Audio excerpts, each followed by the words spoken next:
Okay, what up, ladies and gents? It's your favorite Asian robot right here.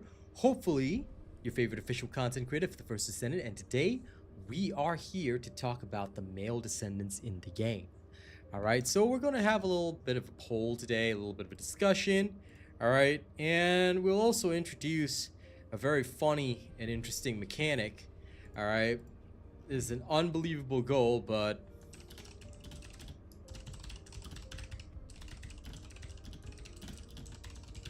okay. I'm just tossing this goal out there. I don't care if we hit it or not, but I thought it'd be fun.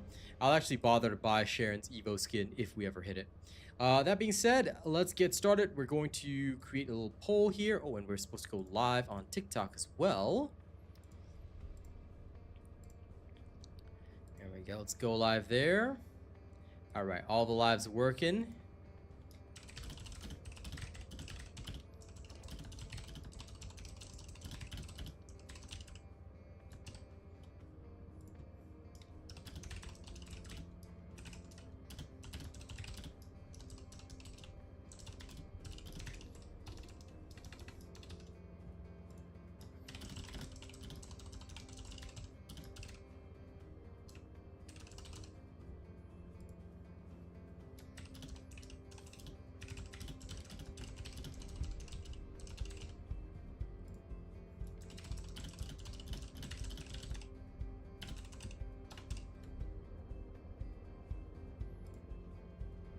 Okay, here's today's little poll and discussion. Y'all can have some fun with that. Hello, Demise. Alma. Austin, good night to you. How's it going? Lord Rain, what up?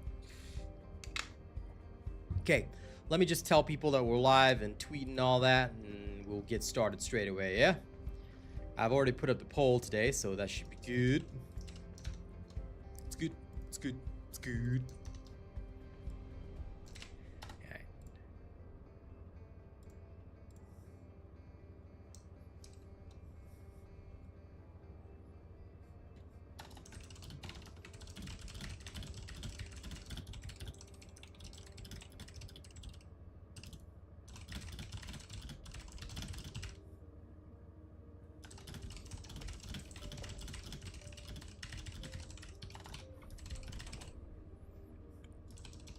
Now, I've wanted to do this poll and discussion for a long time, mostly because I had a feeling that it would be pretty interesting.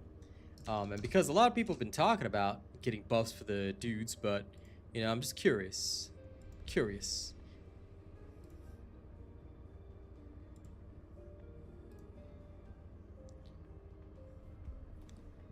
But as we get more votes in the poll, we'll see where the population lies. It's very telling that after 9 votes, I know it's only 9 votes, but 0% of people actually picked the I currently play a male descendant. Okay, 1 person picked that. And nobody picked the joke option, so that's cool as well. All right, keep having your say, and we'll check in with the polls a little later.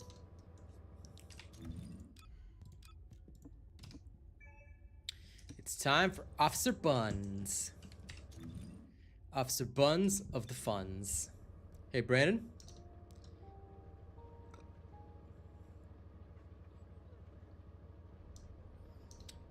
John. You will need one that is electric singular. I know I've got skill attack versus Colossus, but you're not gonna boss with Bunny. So electric skill power boost, singular skill power boost. Where should you farm? You need to find that out for yourself. You should already know how to search up a reactor via the map. So use the searching technique, go find it. But what you are looking for in terms of substats is electric and singular. And if you don't know the technique of searching the map, then you better start learning it. Because that is a crucial technique for everybody. I don't want to hear anybody saying, I don't know how to find reactors in this game. All of you must know how to find reactors. Alright, I've shown the technique dozens of times in my streams. If you missed streams or you didn't pay attention, then I can't help you with that. That's on the viewer.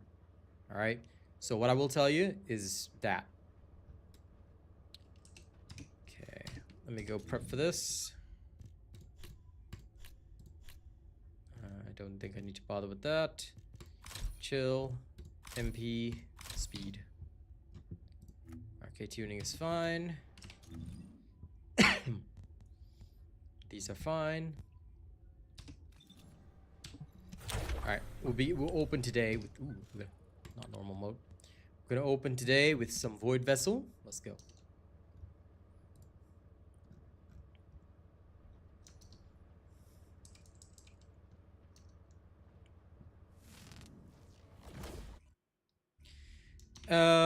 The filters for that one, you should also already know how to set up. Have you watched the video on how to do your junk filters? Because your dog's filters are exactly the same as your junk filters. So if you did not watch my video, again, that's on you. You should have watched every single one of my videos already. Is it harsh? Yes. But there's no point in me having to constantly explain things because there's always going to be newbies in the game. I've got videos on everything. If you haven't watched every single video, John C., it's the same thing that I tell everybody else. Why haven't you watched every video in my catalog? They all serve a purpose. And yes, I'm aware my videos are long. I'm aware that people don't have enough time, but that's what you gotta do. There's no shortcut, there's no easy methodology.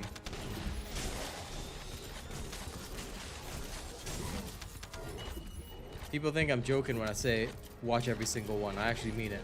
Watch every single damn one. You do that, you'll have no troubles. If you don't, well, like I said, at that point it's on the viewer.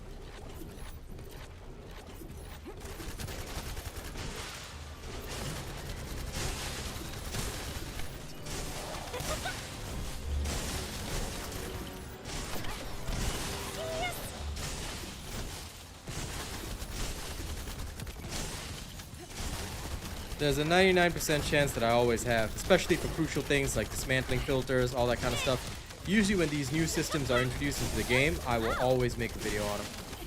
So off you go. Who's the best to use in the Void? Have you watched the Void Vessel guide?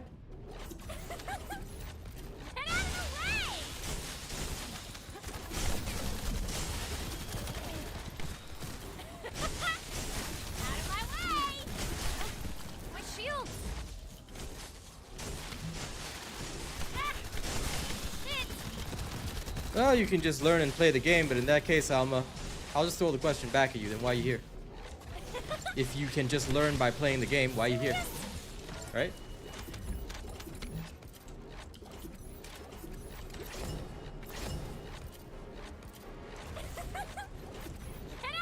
Not everything can be learned through in-game. However, that's why we make the videos, because if we do the same teaching every single stream, then we're wasting valuable stream time. So I make the videos to make it easier for folks.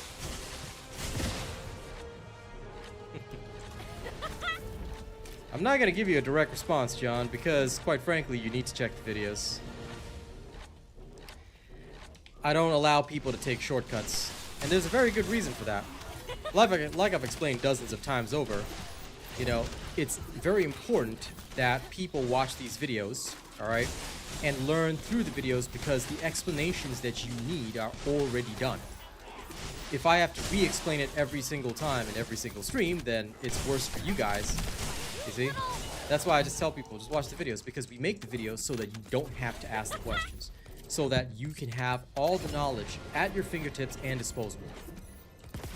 Yeah, you can just do your thing, get the video knowledge, and then you can come to stream for advanced techniques, things like that. You know, that's where it comes. But at the end of the day, you still got to do the homework. You know, a lot of people, they'll try and, you know, and I get it. They'll come around, they'll try and they take a shortcut. They'll ask me a couple questions, you know, and I know for a fact that they're just trying to avoid watching the video. And I'm like, I know it's long, I get it, but it's way better if you watch the video. Who's my favorite DPS? Don't have one. I use whatever's efficient or whatever I need to do. Like right now, I'm trying to just get arcade tuning for funny. Mostly because people want an updated build with arcade tuning. So I'm like, okay, I'm gonna get her arcade tuning up there, and then I'm gonna get you what you need. So I'm doing that right now. But I don't really have a favorite DPS because I often will play whatever is, in my personal opinion, like if I need to do an activity, I will use whatever is the most efficient for that activity because I've got limited playtime. People might think, what the hell, you're a content creator, you got limited playtime? Yes. I mean, I still have a life. I still have a family to take care of. You know, I've got adulting to do. Laundry doesn't do itself. House don't clean itself, you know. So at the end of the day, like when I'm making my videos and stuff, I've only got so much time to actually play the game and experiment and all that. And that is why I try to just make the best of my time. So I hope that answers the question. I don't have any character I enjoy for the sake of enjoyment. I'll have to be honest with you, as a content creator, I don't enjoy games at all. You might think, wait, that doesn't make sense. Like, this is literally your living, your passion, right? Yeah, of course, it's a passion, but I don't enjoy games for the sake of enjoyment. I do it for a living. So I view that very differently. So I never play anything for fun. Anytime I do something, there's a purpose. Like, I mean, of course I have fun along the way, but I don't play for fun, if that makes sense. Like, I do it because I have something I want to do. Like yesterday, I was having a lot of fun playing the Lance on Monster Hunter Wilds. Now that shit was dope. I'm only playing it again. You know, now that was very enjoyable. But from a realistic perspective, I'm not doing it for fun. I'm doing it so I can make a build and then put out some content, you know? And it's very true, Chris. Chris said this on TikTok. Shortcuts will lead to skill issues. Absolutely. Absolutely. That's why I don't give people the short and easy.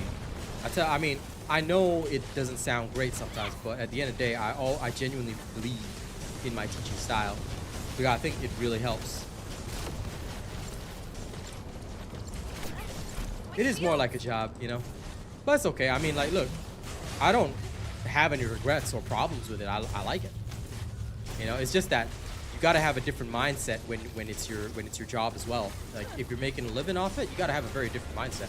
You can't approach it the same way as a gamer playing for fun, because a gamer playing for fun is playing to relax. You see, it's different.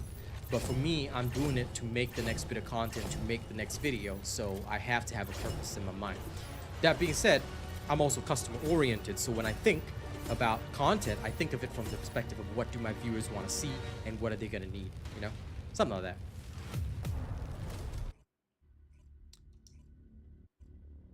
Hey, Charles, what up?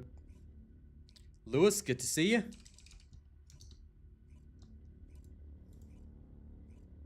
Anyway, don't forget to like the stream, yeah? If you haven't already, the more people that like the stream, the better. It'll be out when it's out. All I ask for is patience, because I've got other stuff to put out as well. Unfortunately, I can only do one video per day, so no matter what, you'll have to wait.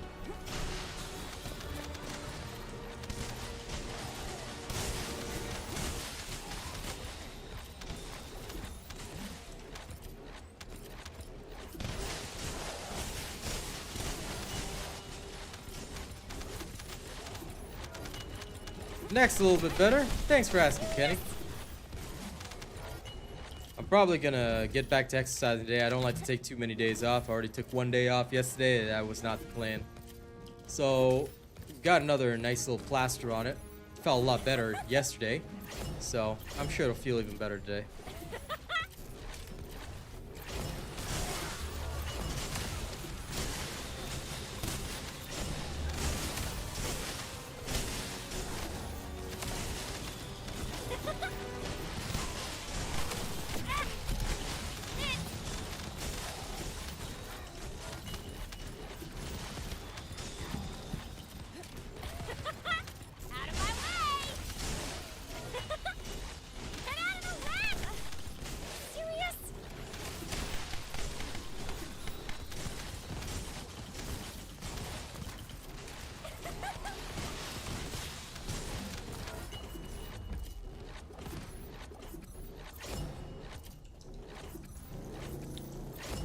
Excuse me, lasers.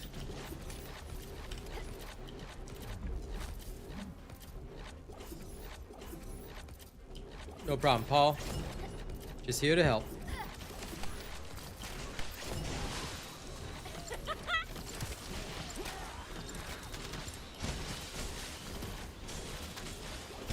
But as many have discovered, I help with the mentality of a teacher.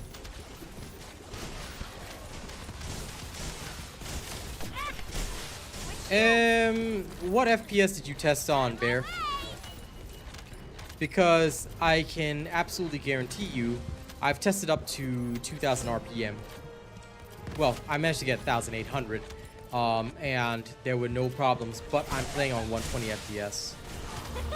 Yeah, you should not be losing any bullets at 120.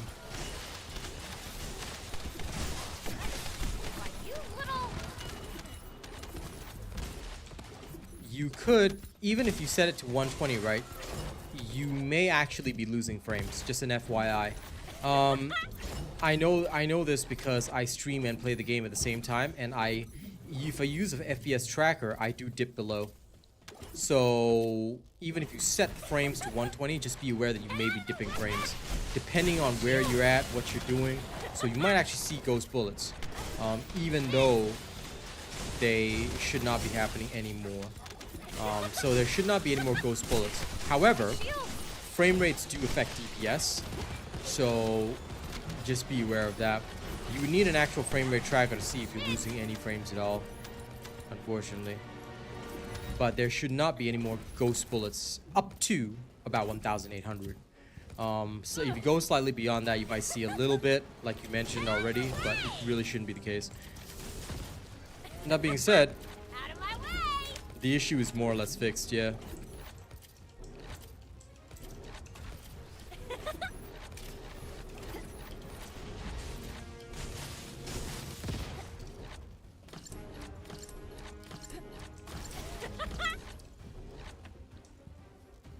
And the only reason I even know this information is because of the DPS increase when we use sharp precision shot, which wouldn't have existed beforehand. Yes, if you have any lag or lag spikes, well, no, I wouldn't call them lag spikes. It's more like a stutter. We call them stutters because they're related to frame rates. Lag spikes would indicate it's related to your internet, which in this case it isn't. If you get a stutter and your frame rates drop for any reason whatsoever below 120, which can happen on anything that may not be a PC or in certain combat situations, you will see ghost bullets occur in that particular area because the internet is accounting for it. Your internet connection is stable. It's receiving whatever data packet's being sent. You know, sorry, their server is receiving whatever data packet's being sent, but your PC cannot keep up. That's usually the issue. Again, the major thing that they need to fix is the fact that DPS is tied to frame rates. They need to fix that issue as well, because that issue has not been fixed. Only the ghost bullets on the server side have been fixed, but the frame rate thing is still a big deal. Yeah.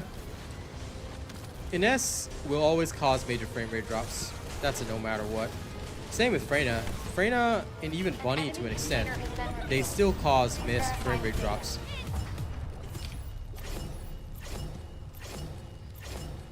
I'd say it's to do with just how they spawn their enemies, or maybe there's just too many particle effects when they spawn their enemies. I don't know. But something caused it to happen. Yes. But most likely I'll try and drop the Malevolent build tomorrow. Today, I'm actually just doing the rehashed Nest build because everybody's been asking me, hey, when are you going to update a Nessus build? I'm like, I'll do it. It's done. Okay. I was literally waiting for them to fix the one node. But now that they fixed the node already, I'll just drop it today. And then tomorrow I'll give you guys the Malevolent build.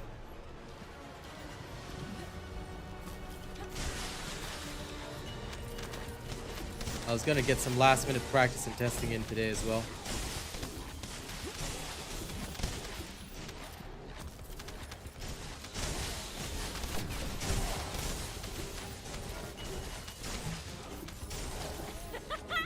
Out of my way! So slow. Wrong way.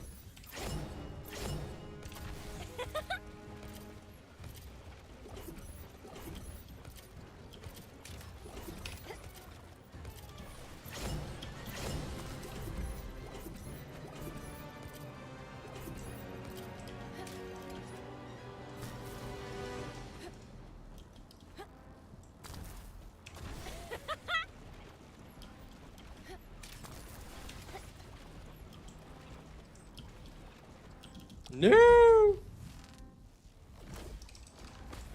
Oh, I missed that.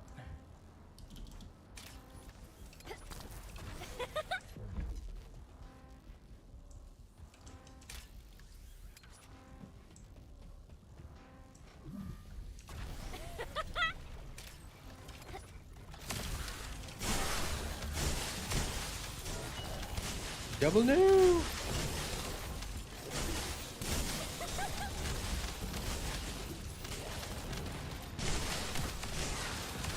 Everyone's wondering why I'm even bothering to run the Void Vessel. It's because I am trying to get a better hunter set, which I currently do not have yet.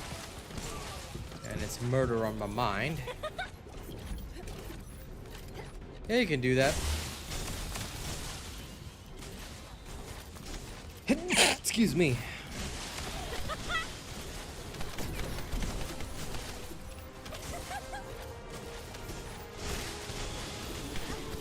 Shit!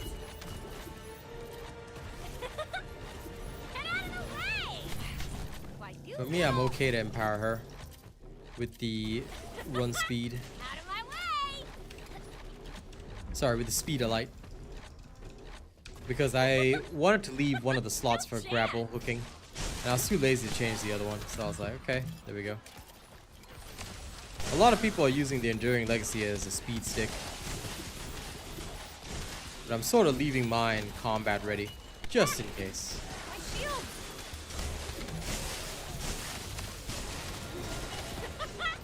So slow!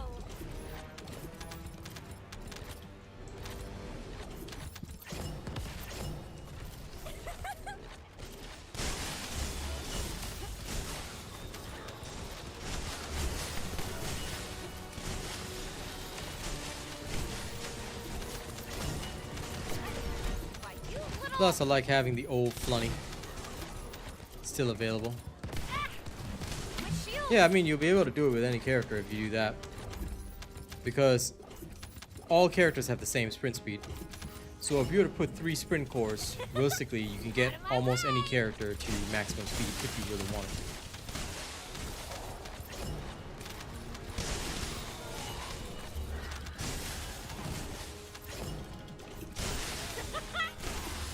No chance! Believe me, I know that feeling. Shit! I still have my skill duration, skill cooldown reactor with me. Because the skill cooldown, skill duration reactor was the first one I ever got for Serena. So I don't know, I just keep it with me, even though I don't use it. Unfortunately, the non-crit version costs less modules, and you will still output higher damage no matter what you do. I mean, with arcade tuning, you could go a little further, but I mean, it depends on whether or not you go for the speed stacks. That being said, I still wouldn't bother with the crit build. To me, it's too much of a waste. At least for me. But it's up to you. You can roll it if you want. But I thought about it, did try it, and I was like, nah. You don't need a Malevolent build for Void Vessel, dude. Little... For Void Vessel, just grab a Voltia and go. If you don't have a Malevolent, then just wait until my Void Erosion Purge build drops, because it'll be the same damn thing.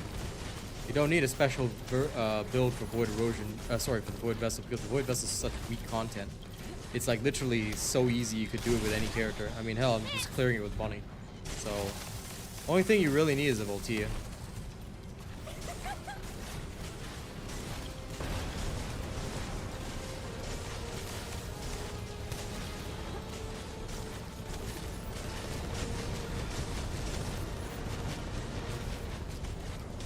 Yep, some people use the Secret Garden as a sprint stick, but I prefer not to as well. Like I said, I like to keep my guns combat ready. Besides, with my loadout, it's not like I have a problem just maintaining speed of light. My shield! An enemy container has been revealed. Please verify the data.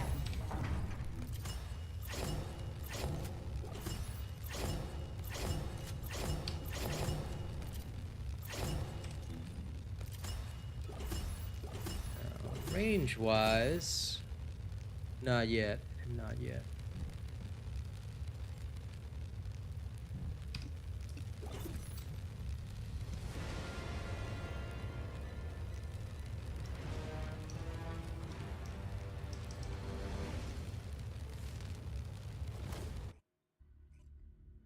All right, let's keep going. Let's see how the polls are doing. 64 votes so far.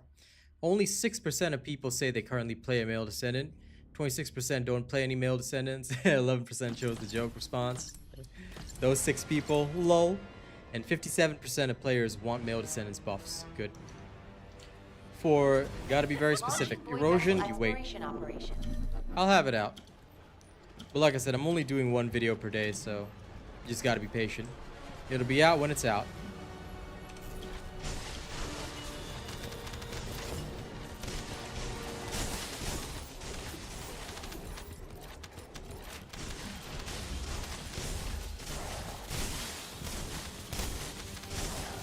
I'll probably do some laps later to make sure it's finalized, but yes, it'll be out when it's out.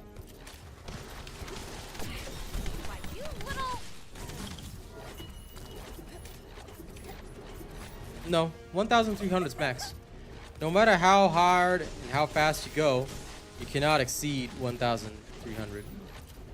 As far as I know. Yeah, max is 1,300 sprint speed. Doesn't matter how much speed you have, how much extra stuff you have, you always be 1,300. That's maximum. So you can achieve it without speed of light. You can achieve it with whatever you want. But yeah, 1,300 is max.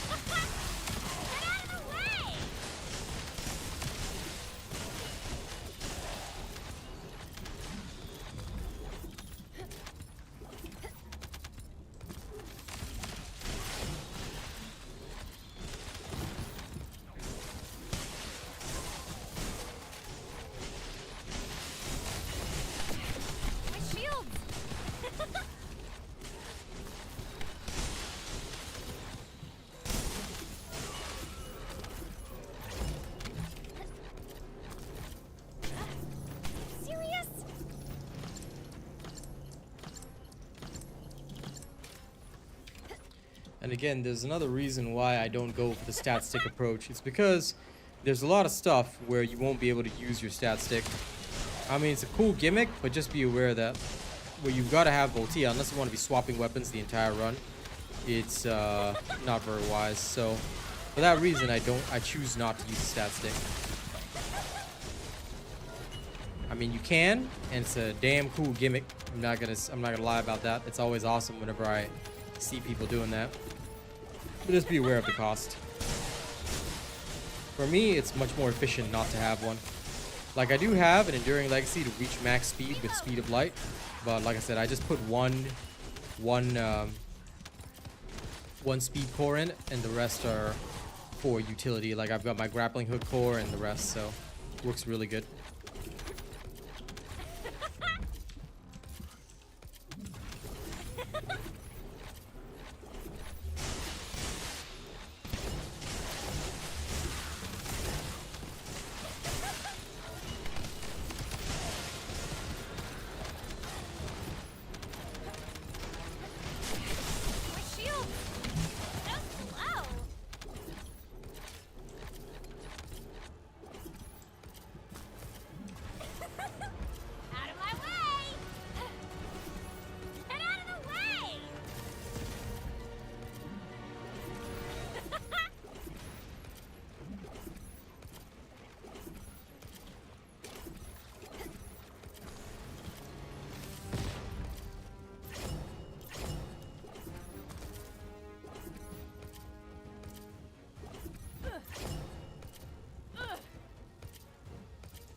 What's the difference between movement speed and sprint speed? Very simple.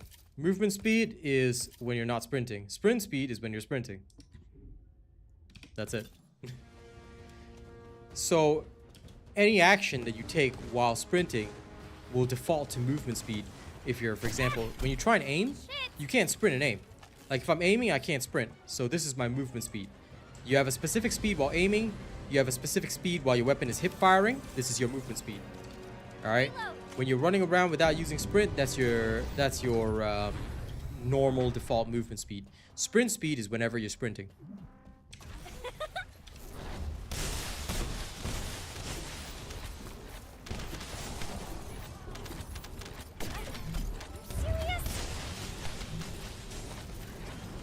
And for characters like Bunny, you usually either have toggle sprint or you have the option turned on to always sprint. Whichever one works, but basically that's how you do it because there's never a time when you don't want to sprint.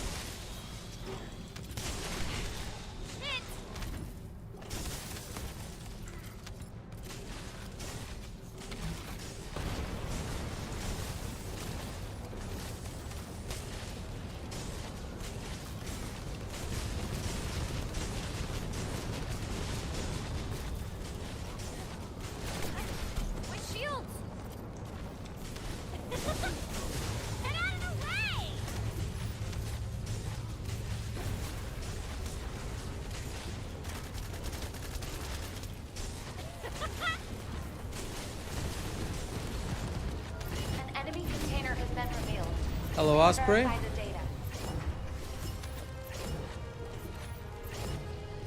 Somewhat. I'll be having an updated NS video today, actually, because everybody keeps asking me about it. So yes, I'll have an updated video today that'll go through the idea behind it.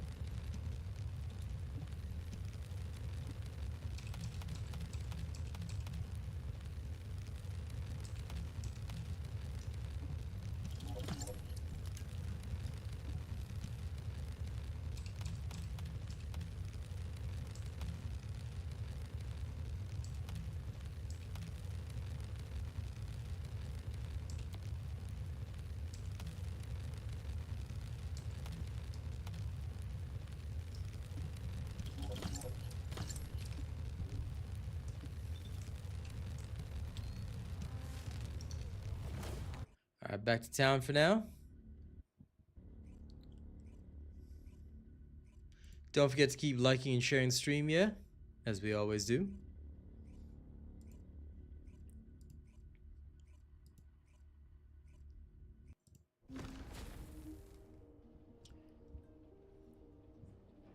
Now then, a little bit of music promotion. If you haven't already heard it, my latest tracks drop on my music channel and on my SoundCloud first.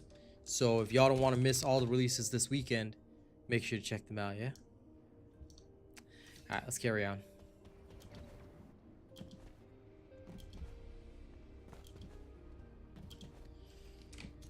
Okay. I do want to swap over Bunny's reactor. But I really don't want to lose all the implants that I put onto this. I do actually have one here. It's already got a beam rifle class mounting. I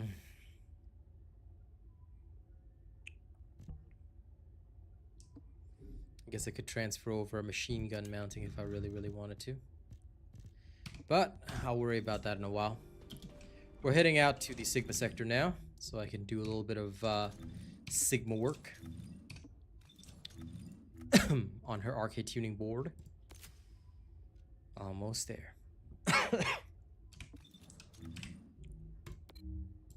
Let's keep going.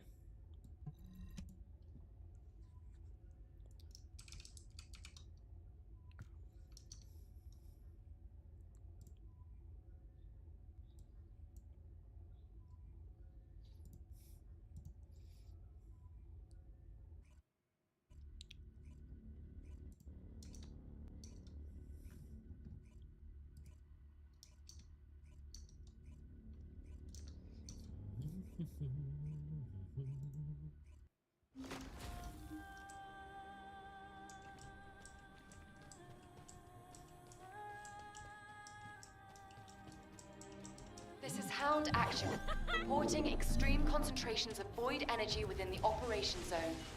All units, please proceed at your own discretion, but do not exceed your limits. Yum, yum. Descendant, we've confirmed a large-scale Vulgus transfer. Attack their deployment point. Ah! Shit!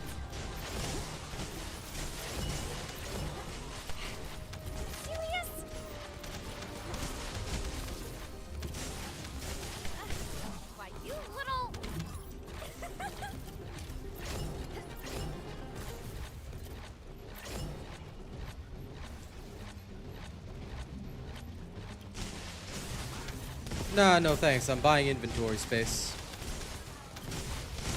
Just a 15% arcade tuning boost? Nah. Not worth my time. I'll tell you what I want. Inventory and storage space. That's the most crucial. And that's what I'm gonna spend on.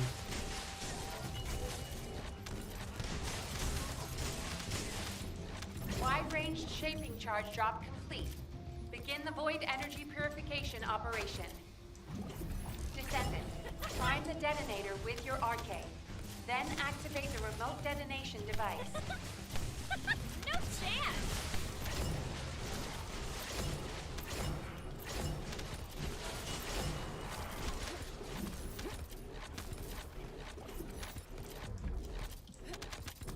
Besides, I need a reason to go to Sigma Sector every day. My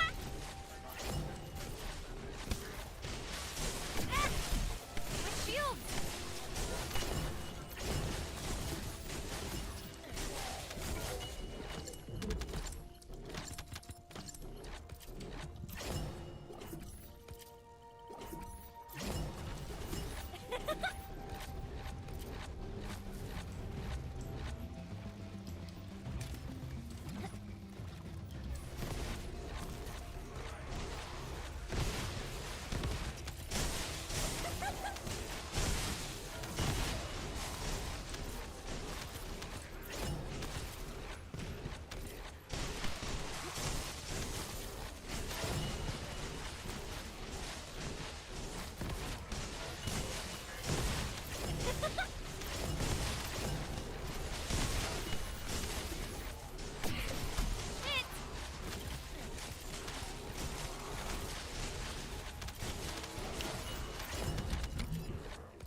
There they are.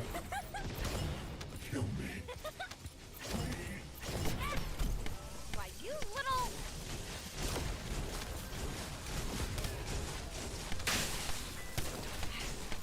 Serious?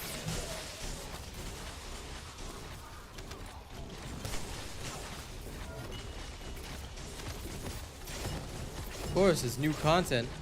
Of course they were gonna make it a grind. They'll probably give us more ways to earn arcade tuning XP in future, or they'll bump up the XP earned in other activities, which I'm 95% certain will happen.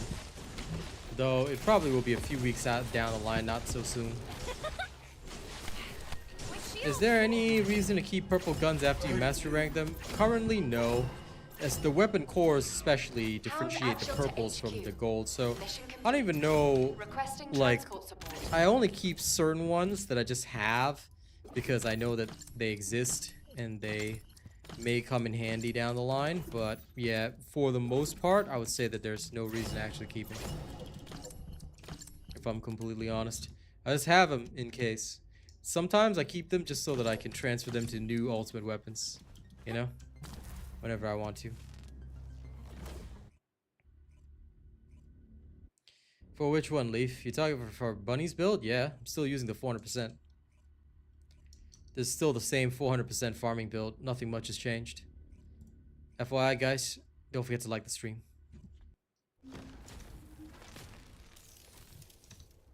Alright, let's go butt kick.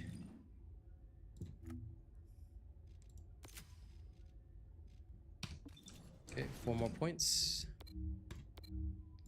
Let's go claim my 4,000 points and I'll go get the rest.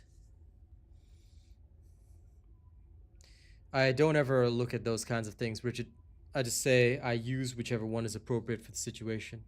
For example, the Ancient Knight mixed with Serena is a very deadly combination. ATOMs, some people like it, but crit hit resistance, as I've already proven, is a big problem for most people. Although you get, like, for example, on a low crit hit rate resistance Colossus like the Deathstalker, you get much more consistent results. But either way, you know, that has its own problems. And the Malevolent's awesome, but it also has its own problems. So I don't ever make judgments on what takes the top. The only thing I worry about is, can I make this efficient for something? Does it have a use? Does it have a purpose? If it has a use or a purpose, that's good enough for me. That's why you'll never see me do tier lists. You'll never see me say this is the best, because sometimes if I make that judgment, what people are going to do is that RealAsianRobot said this weapon's the best, therefore I should be using this weapon. But it may not be suitable for all content. So I don't think in those terms. My thinking, my mentality is all different, because at the end of the day, my job is to make sure my viewers, my audience, just get the best results. Of course it was. I don't lie. I have no interest in lying to people. Because, see, unlike other people out there, okay, I have principles, and the other thing is that, unlike other creators, I'm not desperate for viewership. I don't care if I only have 60 viewers, 200 viewers, whatever, it's all the same to me. What I want are viewers that like me for me, not just for the game that I play or things like that. So I'm not desperate to retain viewership or things like that. I just do me. And that's why I stay true to my principles and what I want to teach people.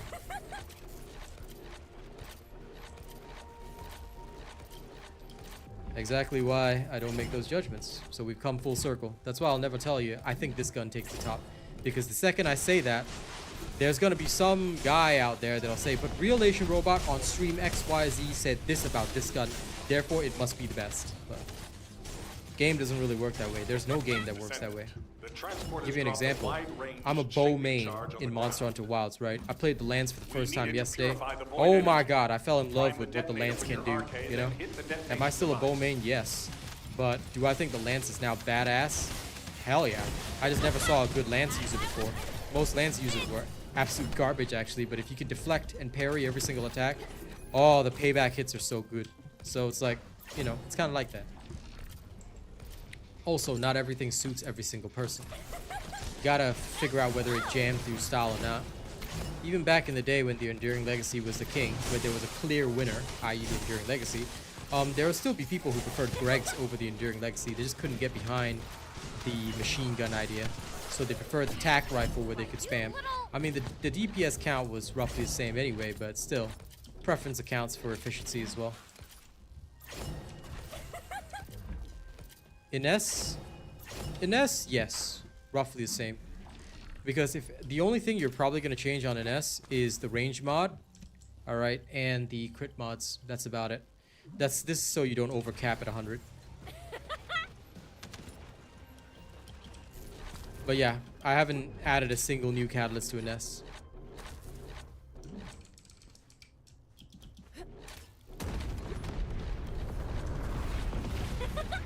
Out of my way! Captain Elias, deploying arcade.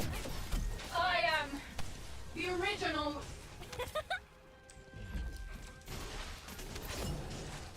I don't deny that this game has a lot of similarities to Warframe, but I think it's slowly finding its own identity. Maybe not at the kind of pace that I wanted for it, but I do think it is finding its own identity, and it's doing well so far. Not the greatest, but it's doing well. Well, you'll know if it's mine, because you'd have watched the video first. But you should be enjoying every run so long as you're running my vids. Well, my build, sorry. Not my vid. As long as you're running it, you'll have no trouble. Mostly because it's the same thing that you'll literally see me running on the streams. Okay, great. All bonuses obtained. Requesting Right. transport support. Might need to run a few more of these just to get the arcade tuning, but them's the breaks. Okay, now that I've got full range,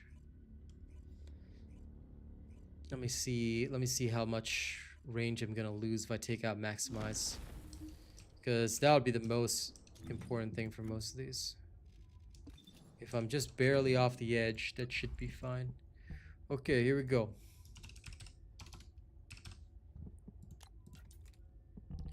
Where are you?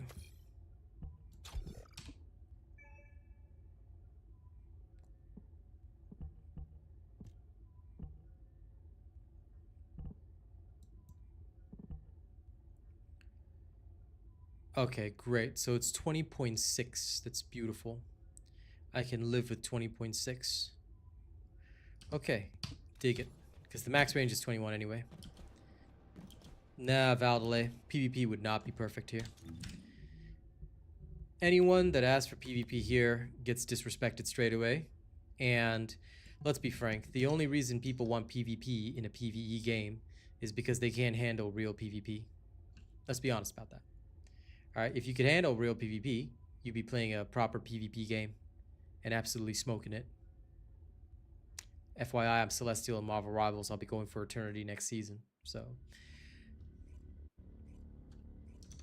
nah, it would not be fun. Sorry. But we don't want PvP in our PvE game.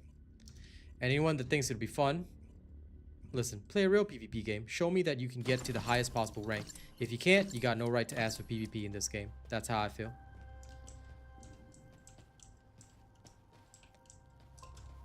Because no matter how much people try to sugarcoat it, no matter how much people try and say, oh, you know, it's just this way, oh, it's just that way. No, no, no, no, no. Cut the crap. We all know that there's only one reason they want it. It's because they can't handle real PvP.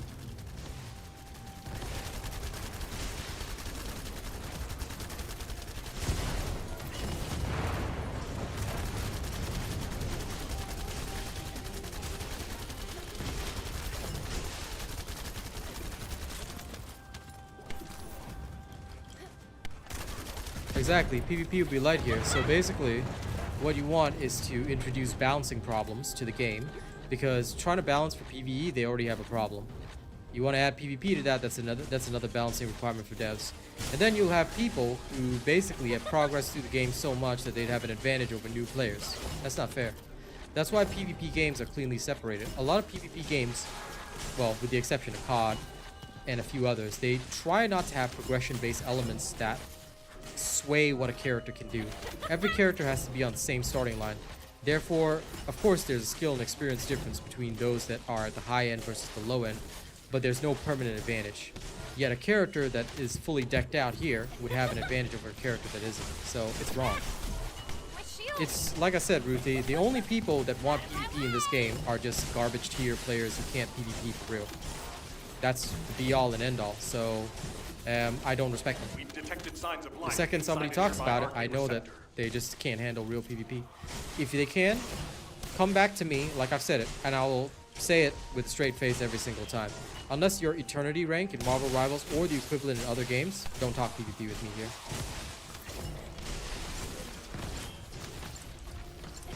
Either way, not gonna happen, Valdej. Or, sorry, Valdelay. Alright, table discussion on PvP. Well, if you think that Marvel Rivals is light, then I'll see you at Eternity. You can argue whichever way you want, but unless you're Eternity, don't even try.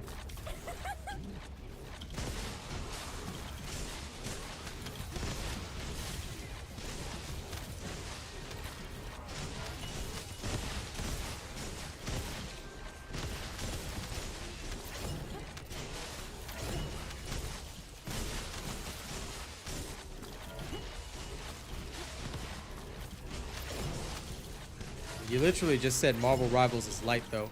So, don't know what you want, Valdelay, but listen, I'm just going to say it straight. I'm just going to ignore you now. Whatever you say in chat, I'm just not going to bother. So, you can either leave the stream, go somewhere else if you want to talk PvP here, or you can stay and shut up about PvP. Your choice. Because we're not having this discussion. Captain Elias, deploying RK. I am the original. No, you're right, Lord Rain. Warframe has PvP and no one plays it because it doesn't fit this type of game.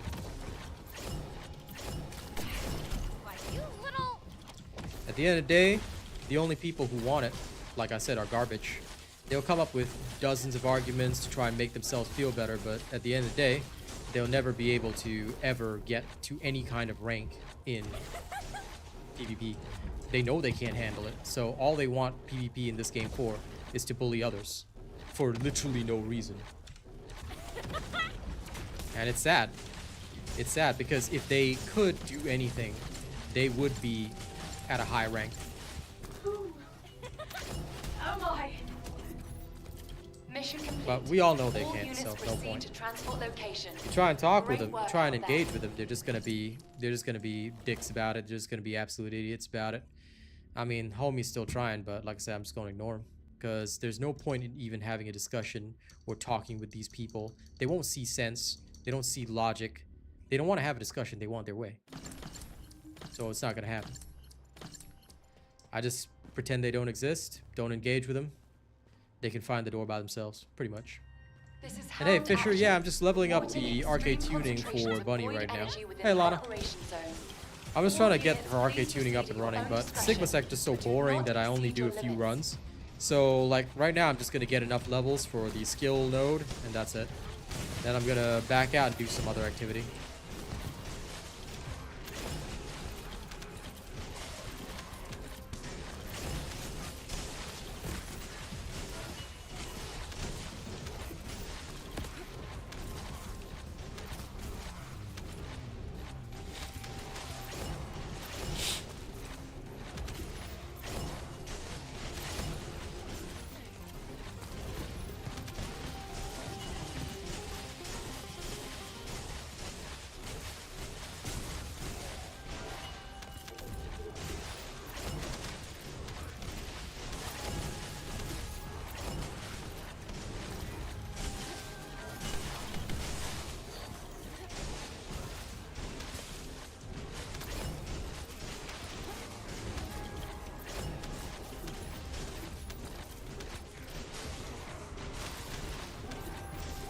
Honestly, I'm just looking forward to Marvel Rivals next season.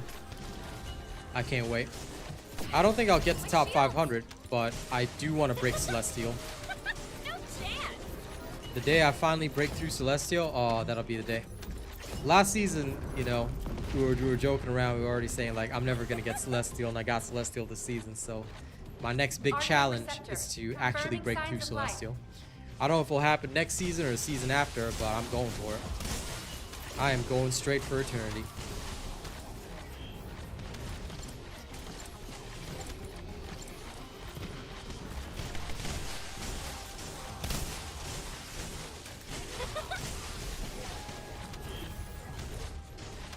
I'm gonna push it to the very, very limit.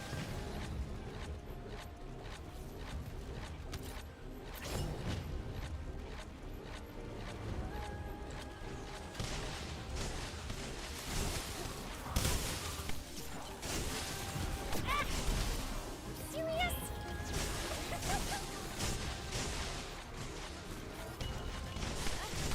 Shit.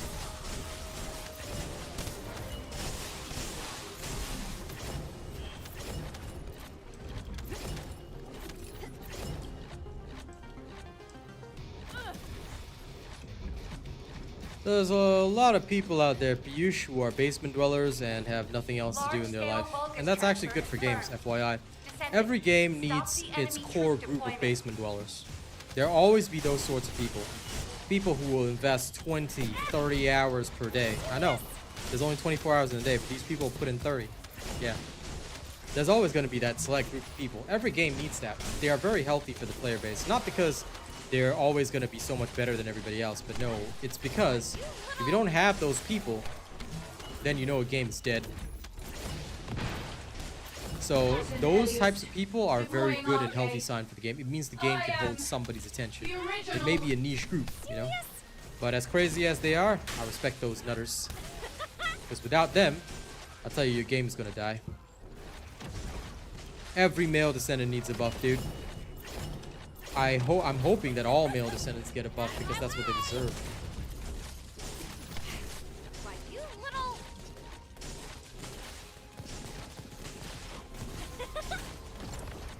Right now, they're pretty much unused. And if the polls are correct, well, at least half the player base wants the male descendants buffed. Serious?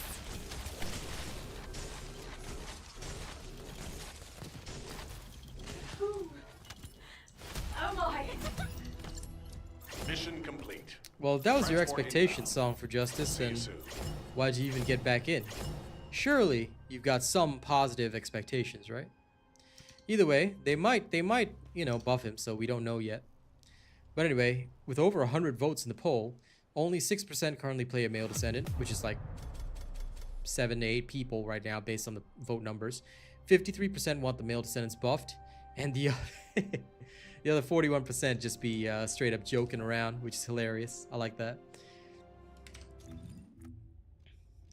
But yes, unfortunately, I'm aware that a lot of people don't have expectations for the Male Descendants, which is a bit sad because I've always believed that if we have more Male Descendants that are actually useful, you know, it might add more variety and spice to the game.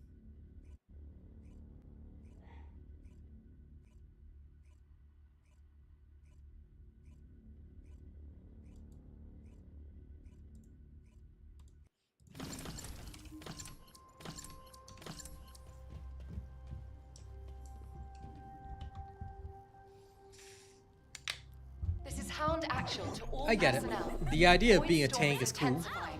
Conditions are unfavorable. Proceed with caution. Over. The idea of being a tank is cool, you know. But what I will say is that at the end of the day, the reason why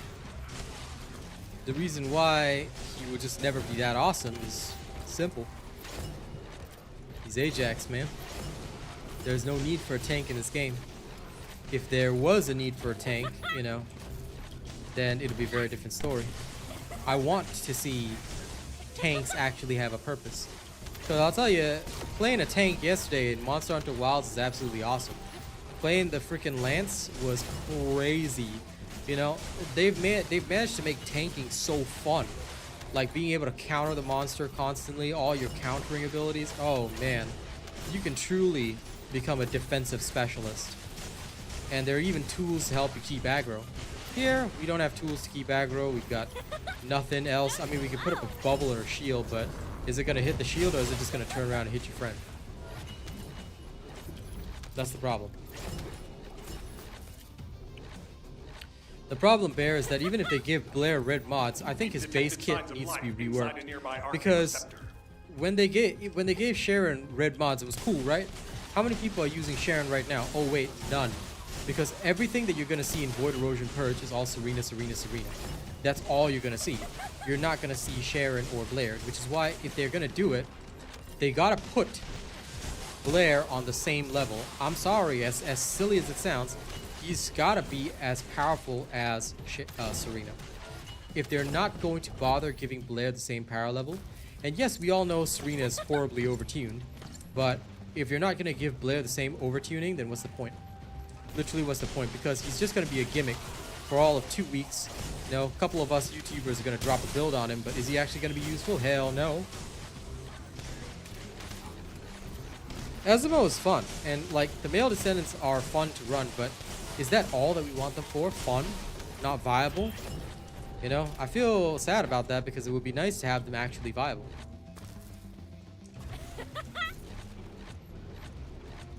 This is HQ.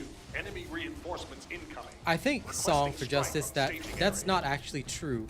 The problem is just that although the ladies do sell well and the so-called gooners, as I say in quotation marks, they might pay more, yes, to an extent, but I think that it would go both ways. I think if the guys were cool, people might be tempted to spend on skins and things. Because, I'll be real with you, alright, most of us have interactions with actual human females, right? And if you have interactions with human females, then you don't really need pixels on screen, and there's only so long that you can stare at a swimsuit on screen. Hell, even right now, I'm just playing the office skin, so at the end of the day, I really feel that having good Male Descendants would only help the game.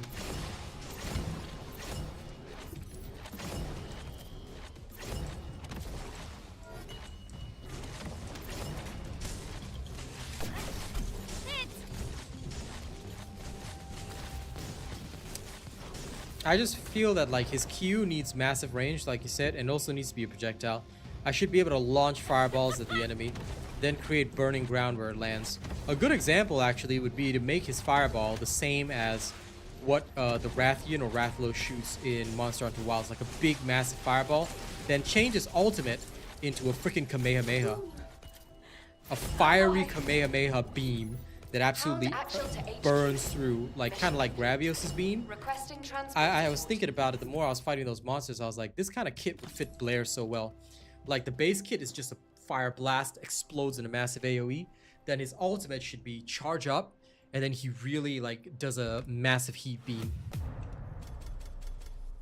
So if he doesn't get interrupted during it, he can hit for massive damage. But if the enemy like deals enough damage to him during that time, he dies. High risk, high reward. Something like that.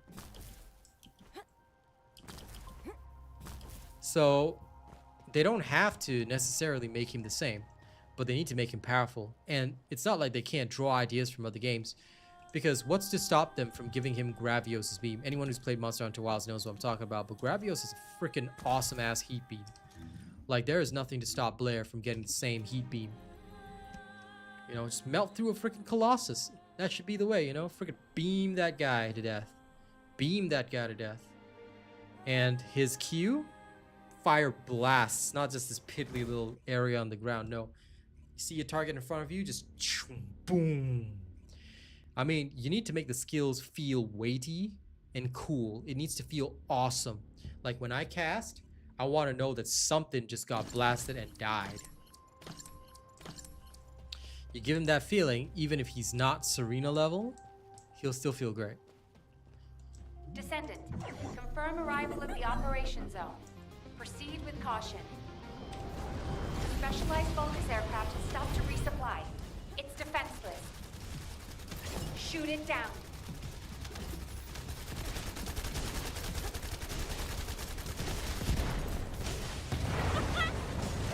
No chance.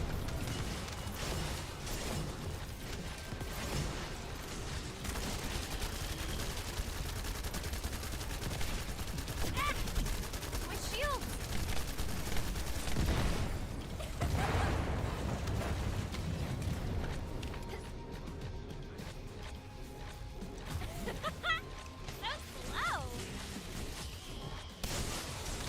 I think all male descendants just need to be buffed up. They need to be viable. They need to be at least competitive with the ladies. As is, males already get less skins, but they would have a reason to make skins for the guys if the guys were badass enough to actually play. Like, if I had a reason to use Lepic, like, Lepic is unused. A couple of people will use him in Void Erosion Bird as a gimmick dude. But that's all he is, a gimmick.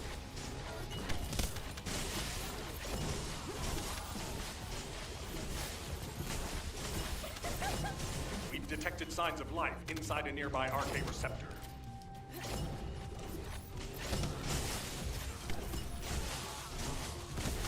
Ajax, I think, is someone that's hugely popular. Get out of the way.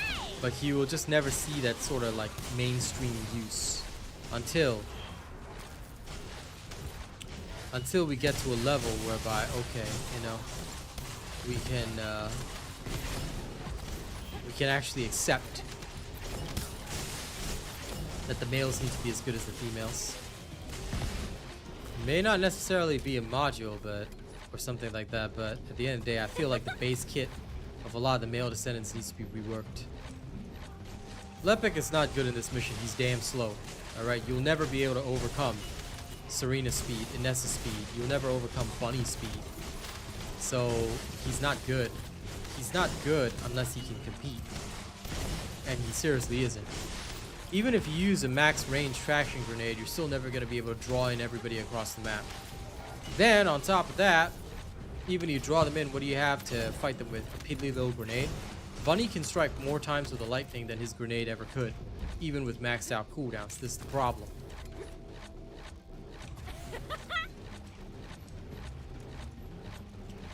I'm pretty sure as soon as those open world Colossi get in, unless they are extremely tough, they're, you know, literally, Serena's just gonna go in and wipe them out. Assuming no nerfs as well. So, no matter how much we try to go around it, the point is, none of these guys are viable right now. I would say across the board, all of them need a damage buff. A serious damage buff that will make them actually good.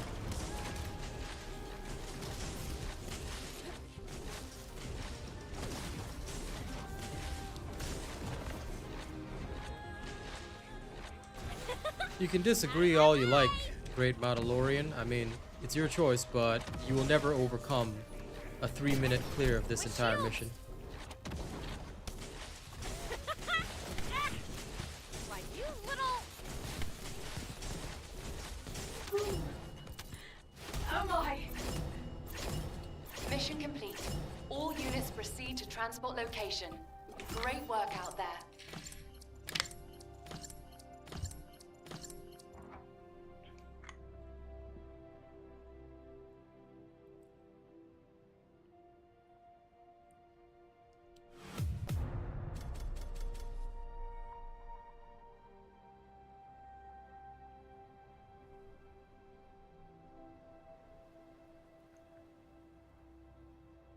Okay, bud.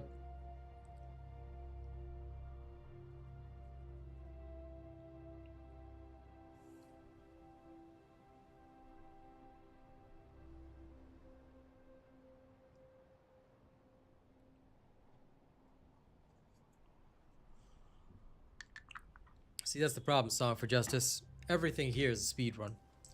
So if they can't even compete on that level, nobody's gonna play them because they're just better choices. Alright?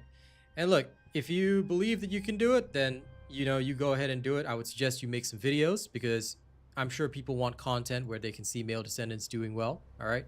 So if you genuinely believe that you can do it, great Mandalorian, go ahead. I'd love to see more content creators out here. Go make some videos. Show people how it's done. Because I can tell you, they can't compete. But if you think so, then by all means. I'm not going to counter your point, nor am I going to argue it. However, Male Descendants need a huge buff. None of them are viable. None of them are competitive. At all. In any way, shape, or form. And people are welcome to believe what they want to believe, but you're going to need multiple stat sticks just to even compete.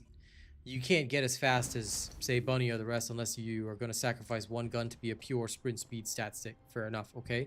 In that case, you can run as fast as an S or Bunny, which have that built into the kit. Then, on top of that, what's your clearance speed? Ines can cast one skill and it's over. She goes even faster than Bunny on this, so...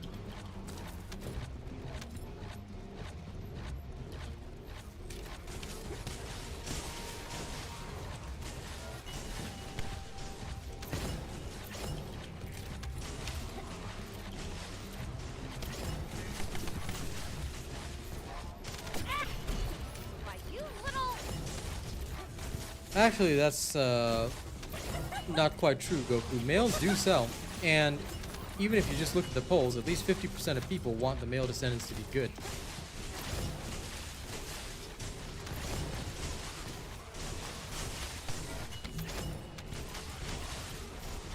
But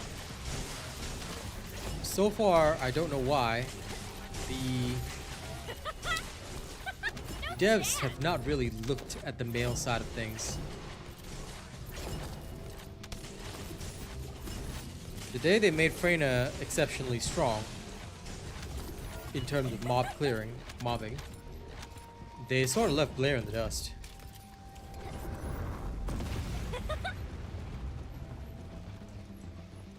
Arcane life signs detected inside a Vulgus structure. As I said, many people feel the same way. I've had people sort of quit this game because, or at least tell me that they've quit this game because at the end of the day, the males aren't going to get buffs and the males don't feel good to play. And they just don't want to play ladies. Like, I mean, there's a lot of reasons for that. And of course those that was just straight up misogynistic, I just didn't care about those. I just removed them from my channel. But the vast majority actually who left because the males weren't that strong, it's just because they wanted to play a guy. Not everybody wants to be a lady 24/7, I get it. Unfortunately, that just wasn't viable.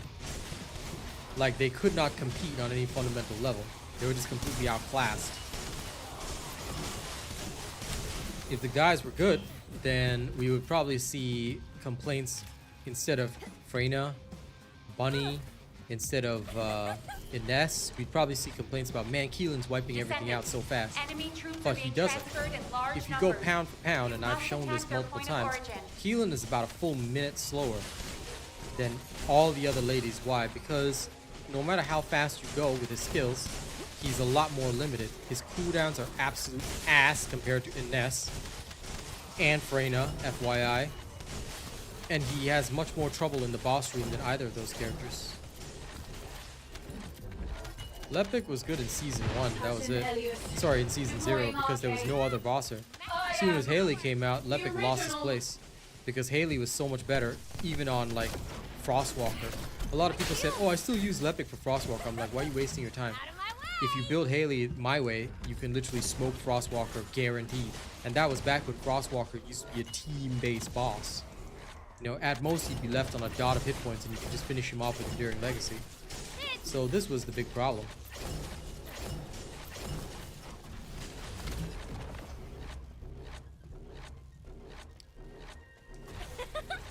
So slow!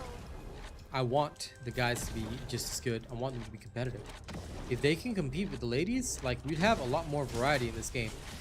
And more variety equates less boredom for people as well.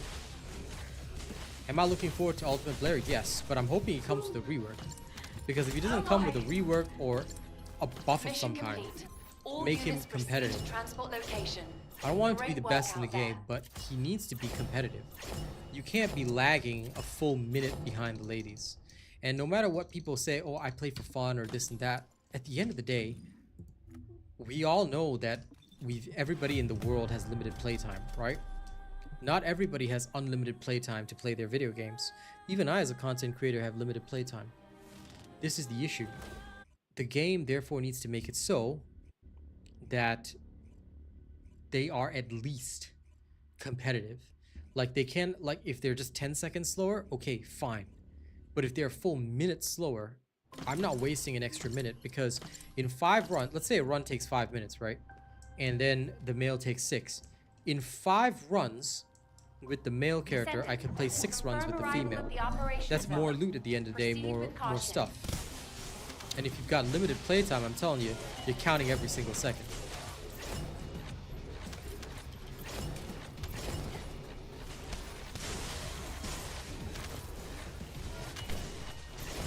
My best viewers are some of the people that only get to play 2-3 hours per day. Excuse me.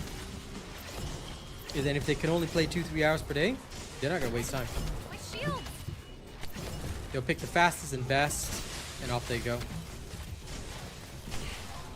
Serious?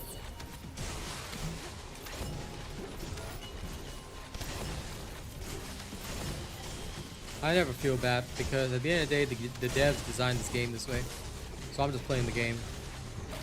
If anyone's got an issue with that, that's them problem. My only duty is to just explode everything.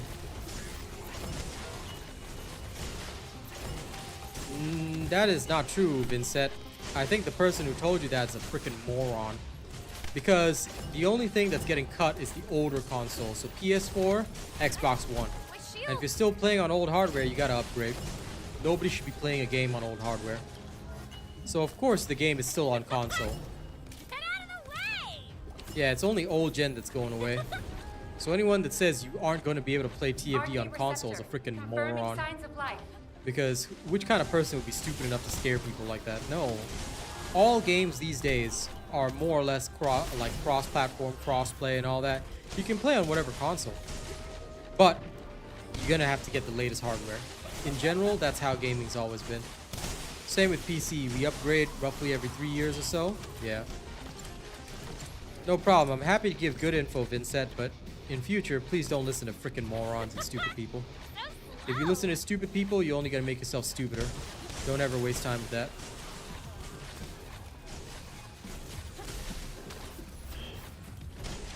You know what? It's sad, Goku, but I did the same thing. Anyway, for anyone confused, please remember you'll be able to play the game on PlayStation 5, Xbox Series X, S. Those consoles will still run. Xbox One, PS4 are getting cut in June. So you have until then to get your latest hardware. Large-scale Vulgus transfer confirmed. Descendant, stop the enemy troop deployment. Get out of the way!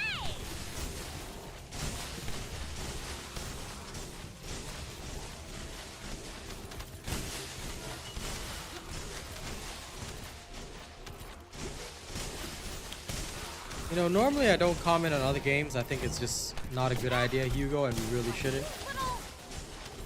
So I would normally table that discussion.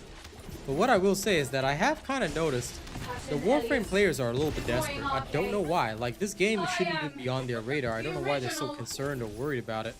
Like, this game is nowhere near Warframe's level. Let's be honest about that. I like TFD better than Warframe, sure.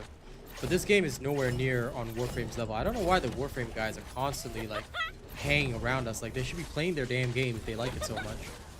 Why are they always messing around and hanging around with our people or trying to get us to play freaking Warframe? Like, we want to play our game. They should play their game. You know, just leave us alone. I don't know why they do that. It's weird. It's like they got some kind of stick up their butt. Like some kind of persecution complex or something. Like, homie, nobody cares what game you play. Just play your damn video game.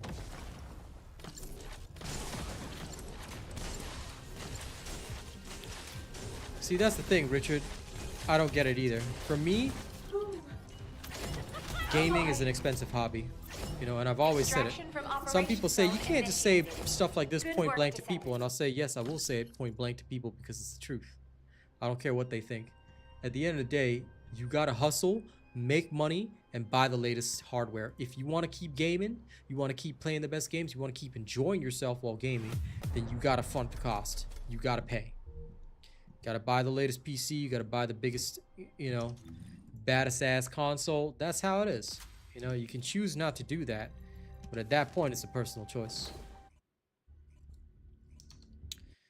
I don't think so. Like, just to be fair, just to be completely fair, if we look at Warframe on Steam charts versus TFD right now, they have 61,000 people playing Warframe.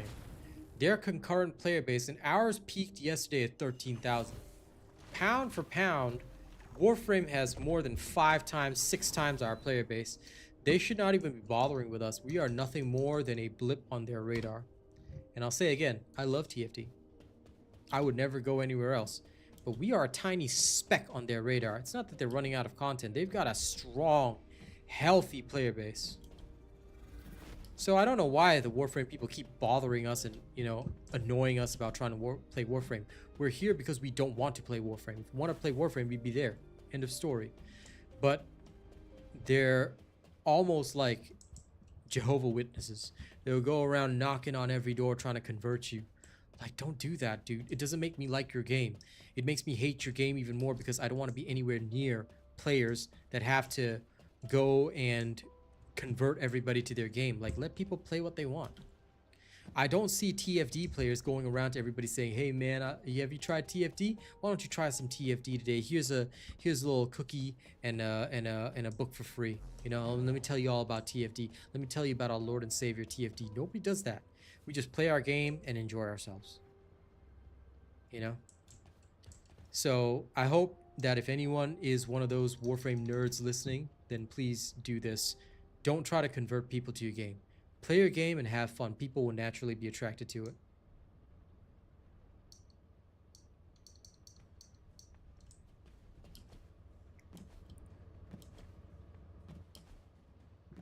And pretty much, Richard, I say as soon as the new console comes out, you can wait maybe a year or two. Like, for me, the latest graphics cards just dropped. I'm going to try and wait till about June, July before I upgrade this PC, but I'm getting a full overhaul, man.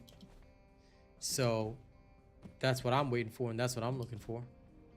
But yeah, you know, back on topic, it's just weird. I just hope that, you know, the Warframe people understand. I'm not trying to hate on you or anything. Just play your damn game. Leave us alone. Everybody should just play what they want. You shouldn't go around trying to convert people. You try to convert people, you're already losing because you're tanking your rep, the game's rep. You know, you're tanking everything about your game. Because at the end of the day, people are going to look at you and be like, I don't want this. If it means I'm anything like you, then sir, good sir, I'm sorry, I don't want it. If it means becoming you.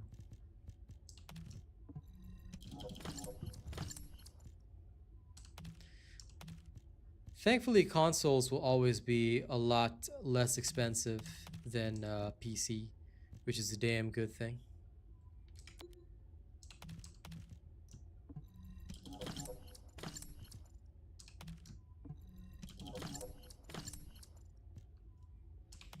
Well, there is that too. I do not deny that. It would be a significant investment, time-wise. But I mean, like I said, their player base is very healthy.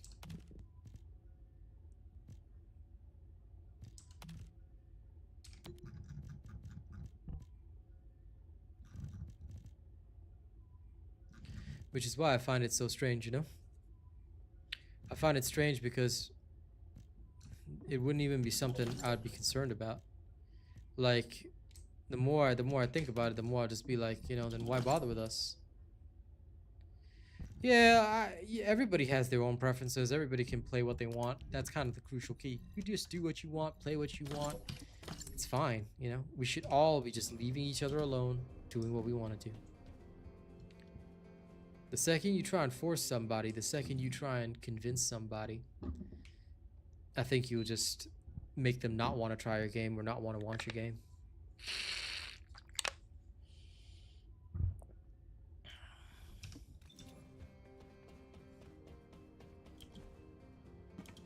Sigma Sector, I think of it as a double-edged knife. No. Oh, great Reyna. I have nothing to ask of you. I'm just here to buy my shit. Catch you later and don't talk to me. I actually view it as a double-edged knife because although, yes, it was a good addition to the game, the big problem is that they made it a freaking requirement to do. And I think that when you... Although I know that from their perspective, they're just incentivizing people to play the game. But when you do that and you're kind of forcing it, people don't feel enthused to play the game. Rather, it's the opposite. They feel like, okay, maybe I should just not play the game. Because that's how it's going to feel, you know? So I think that that's the, at least for me, that's the key issue. That's the big issue. That's the big problem.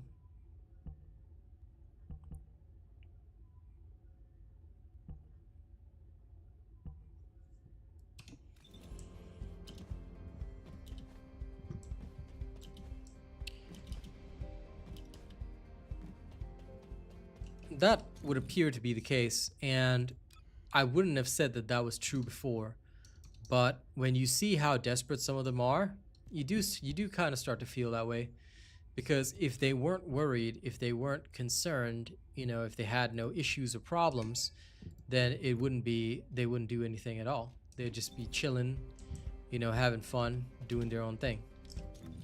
But they're not. They kind of showed that huge desperation almost, which is where it starts to get crazy, because it's like, why are you acting this way, you know? You shouldn't be. And I'm sure they'll add more story content. To be honest, the whole thing that this season proved is that storyline is awesome. And if they're willing to work hard on storyline, I think that everybody will enjoy the game a lot more if they're willing to work hard on storyline.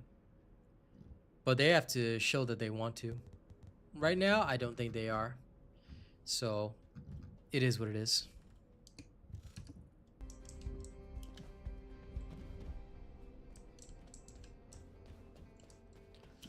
Barbuja, I think, looks-wise, the males look cool enough.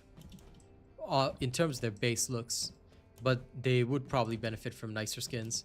That being said, looks I don't think are the problem. I genuinely believe that if you try to play them, you're going to see them flop completely compared to a female descendant. I mean, can anyone right now go into, say, Tormentor and absolutely waste him instantaneously? Unfortunately, we all know only one can. Good old Karina.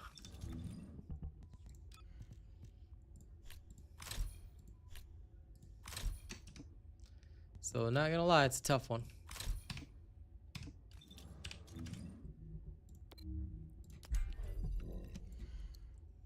Yes, Blair's story is next, but that is still a mini story. Like, I think people are more talking about the plot of the game, like the actual story in the game. People are craving more of the story, like what happens now that we've gotten Daya back and all that kind of things.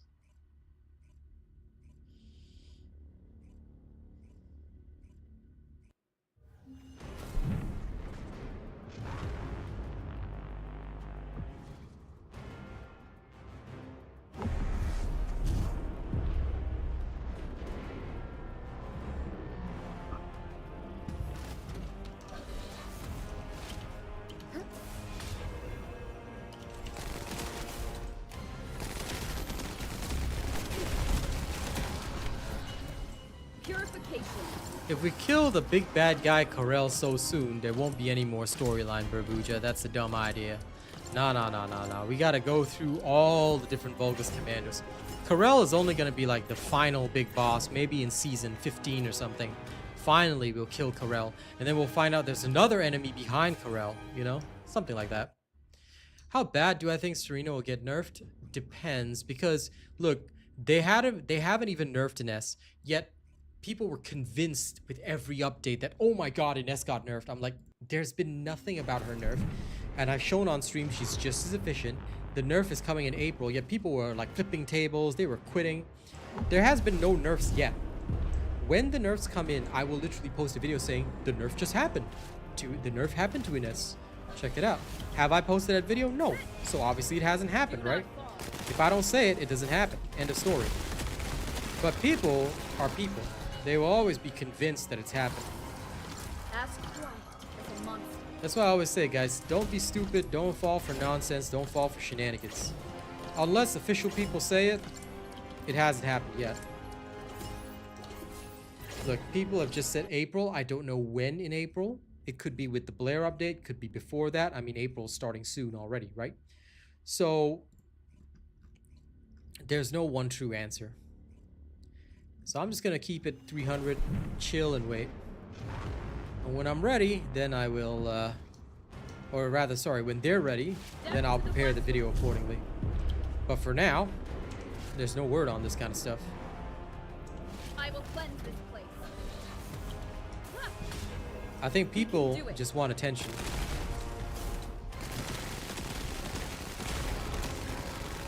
I think a lot of folks, maybe they didn't get enough attention at home, or, you know, maybe they're just trying to get upvotes on their platform or whatever, so they just say shit, but, you know, nothing's confirmed.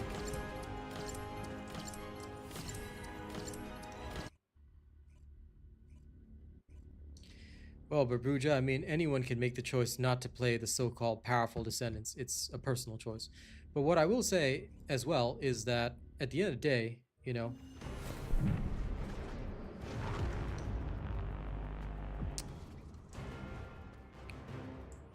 people will demand nerfs for things that they don't like. People will demand buffs for the things that they do like.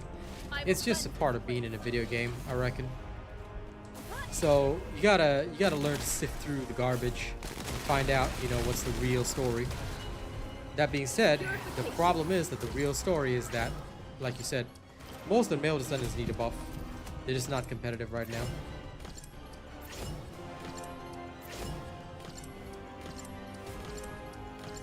There's no Ultimate Serena, and Ultimate Serena will not come for the next 10 seasons, okay? So here's my rule of thumb again on Hunter. If I have made a build for a character, build it. If I have not made a build for the character, you don't need to worry about it right now. And since I've made several builds for Serena already, I would say, yeah, she's worth building. All you have to do is see what I'm playing and copy that. That's the best way to success.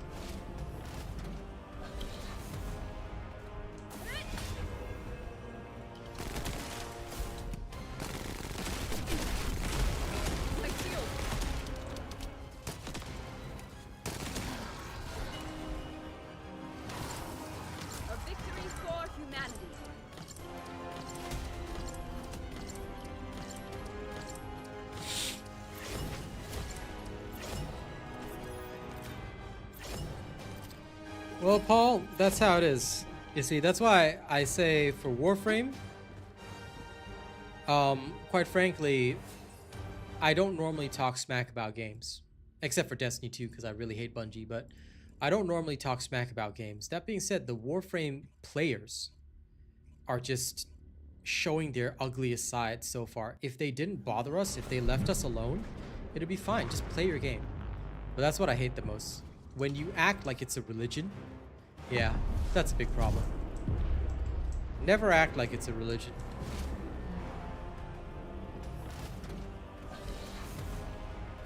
That's the exact problem, Vellasun. They shouldn't be. I mean, they're descendants too.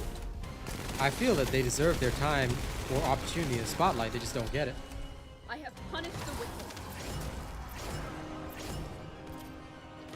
I did for a short time, and I was actually gaining some traction, but I quit very quickly because at the time, my main gaming partner was my girl, and she just couldn't keep up with me on Destiny 2, mostly because she hates parkour in most games. So as soon as the game has parkour, she doesn't like it, which is very humorous. I mean, you know, I like her a lot, but it's so funny that she has that. So yeah, I didn't really have a gaming crew back then. I was just a small-time streamer, so it was hard for me to keep up with Destiny 2, especially since there's such a large focus on having a good gaming group and things like that.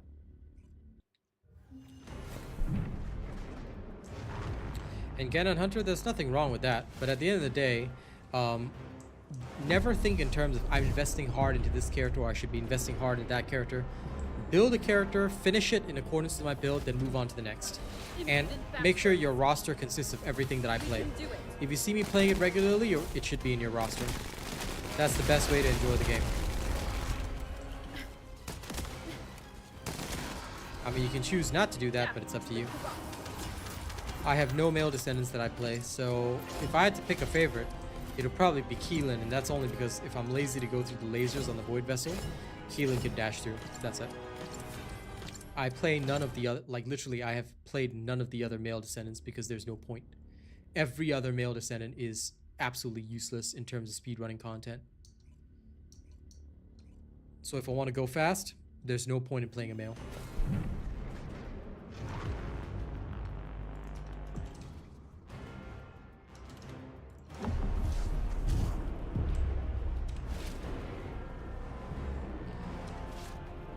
Yeah.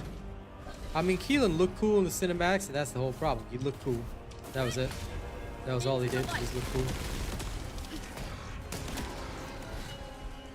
A victory for humanity.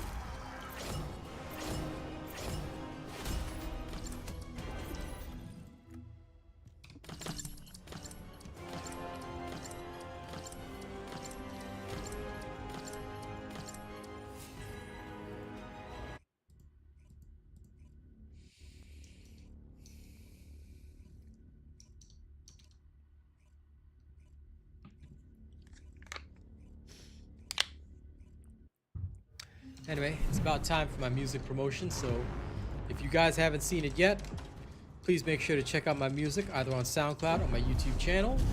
There are more tracks coming today. And of course, if anyone supports me there, I'll be very grateful. I'm also on all major music platforms right now, but the releases there are slower because I usually gather my tracks into an EP or an album before I post it. So for Spotify, Apple Music, Amazon, all that, you'll have to wait until I've gotten the next release going. But YouTube and SoundCloud, they always receive the releases first, so you can check them out there if you're interested in supporting me outside of TFT. Thank you very much, those that do.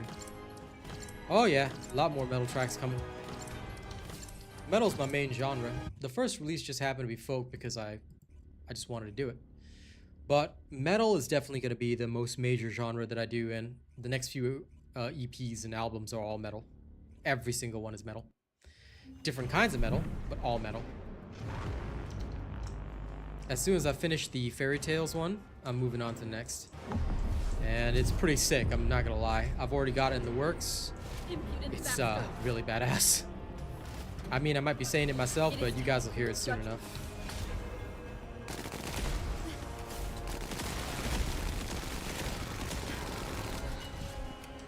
Ask one of a monster.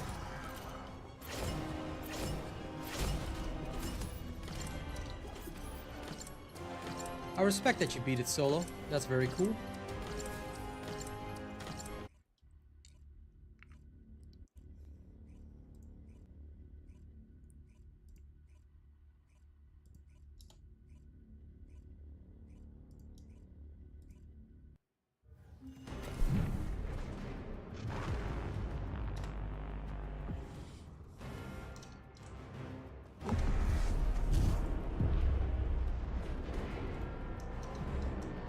Death to the black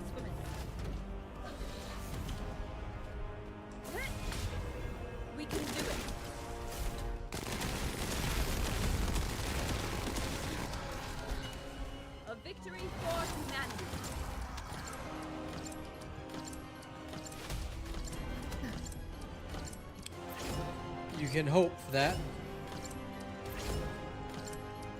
And hey, I'll be hoping right alongside with you. I don't think we're gonna get it.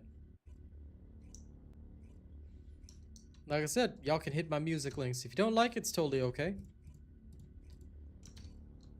But you can check out my tracks right now on SoundCloud as well as YouTube Music.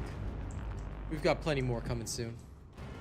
I just want to be upfront. I do AI music. Alright? I do purely AI music. But my stuff is the good stuff. It's actually well generated. I work hard on lyrics, and of course, I work hard to make sure it sounds good. So, decide for yourself, enjoy it for yourself, and don't think of it like other AI music out there.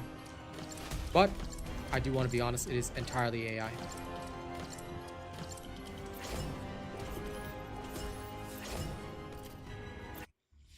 I do not know if it's Lisa from Silent Hill. I just painted the colors that I thought looked cool.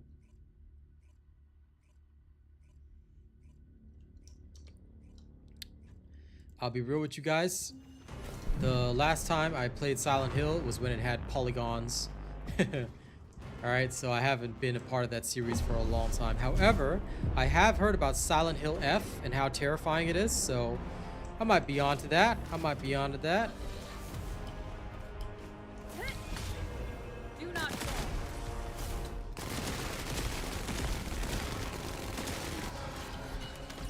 Purification.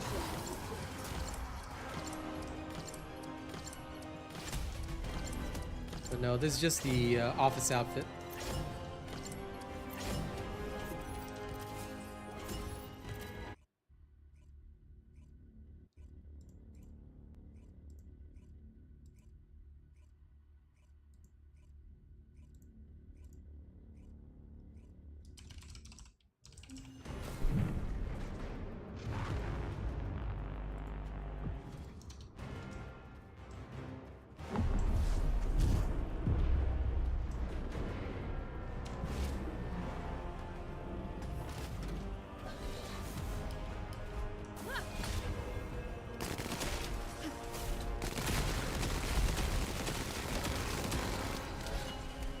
As quiet as a monster.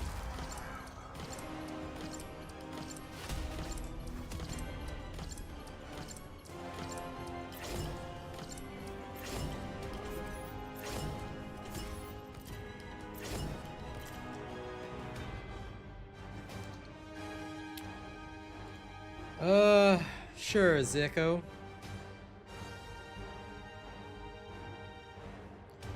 But just be aware that I'm going to tell you to report it to the devs.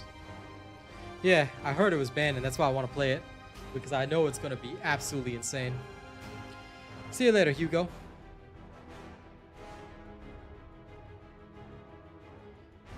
What do I think of Visage? The one that looks like Silent Hill PT?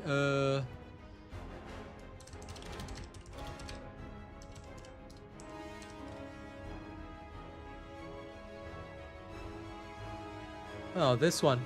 Never played it.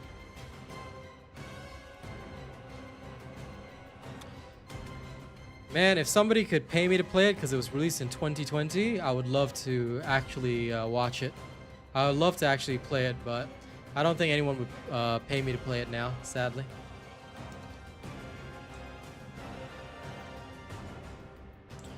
Everything that you need, Eduardo, is on my boss killer build for Serena.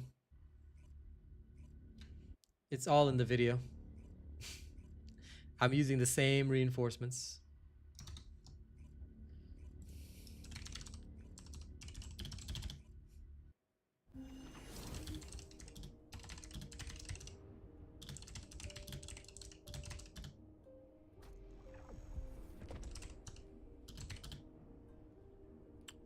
Nah.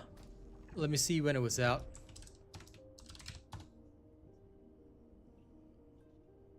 Hmm. 5th January 2025. Nah, didn't even hear anything about it.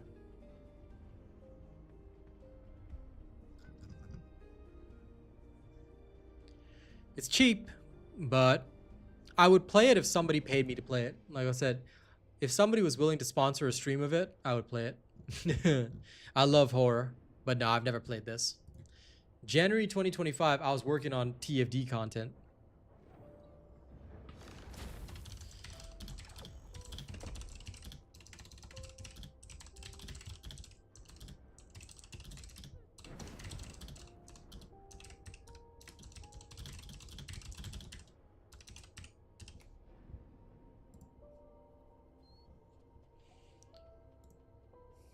Give me a minute, yeah?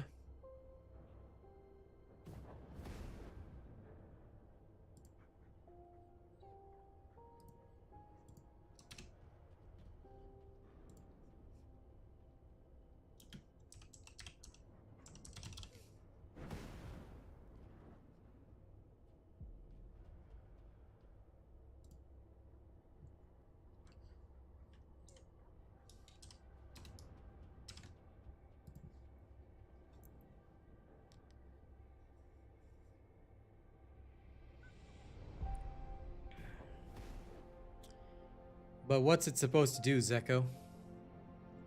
If as soon as you spawn in, you hit your 2, what does it actually do?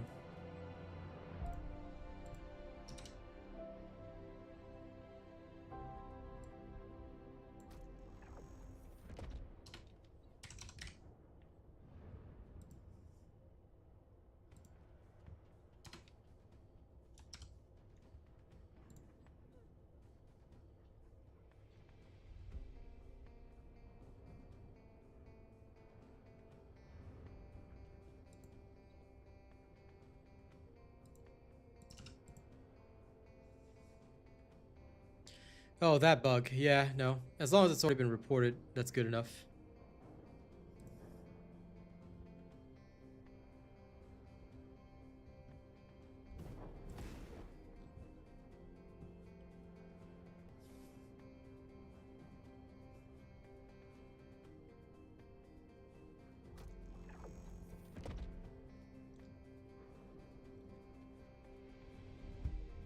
Doing good, Jinx. Just clearing some stuff in the background.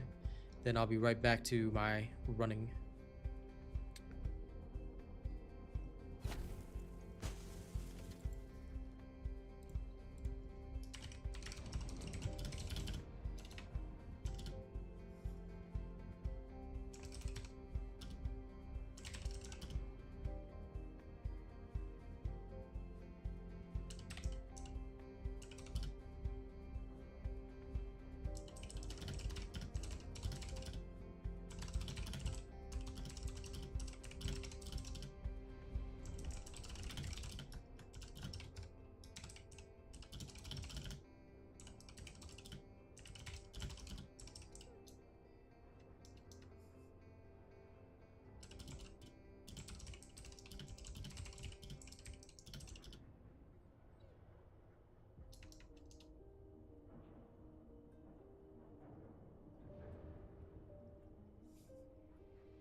Do I think Ultimate Blair is going to be a good ultimate? We'll see.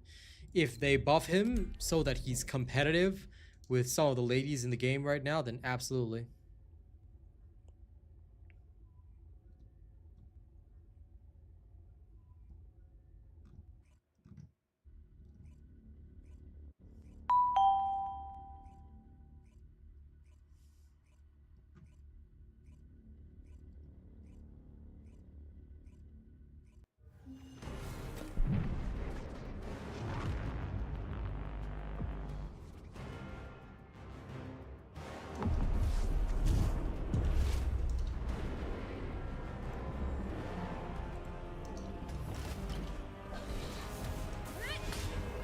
We can do it.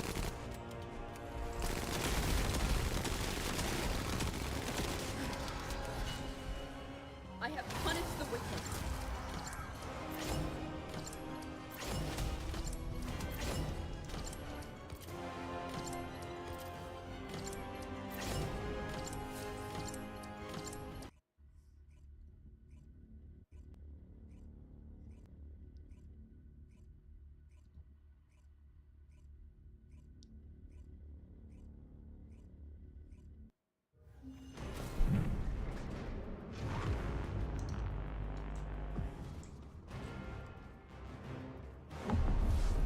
precision code breakers.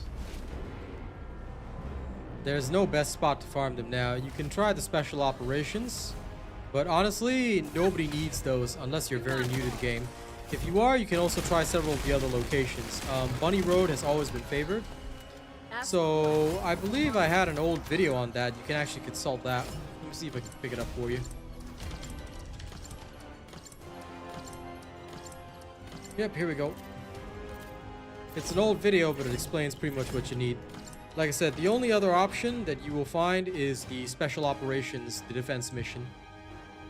Other than that, this is your best bet. But I haven't heard of anyone needing code breakers in a while.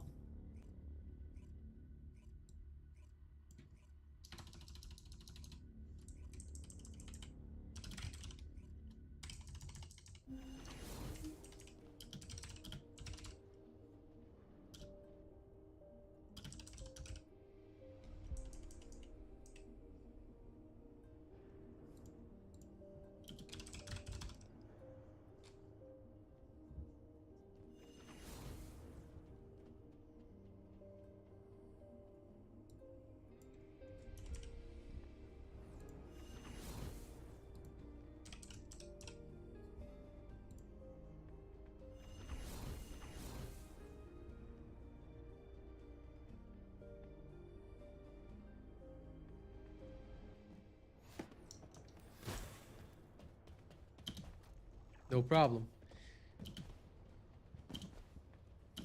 It's always nice to see new players here. But unfortunately, yeah, nobody's really needed code breakers for a while because you can get them in a lot of locations. Like I've got over 300 that I just never used.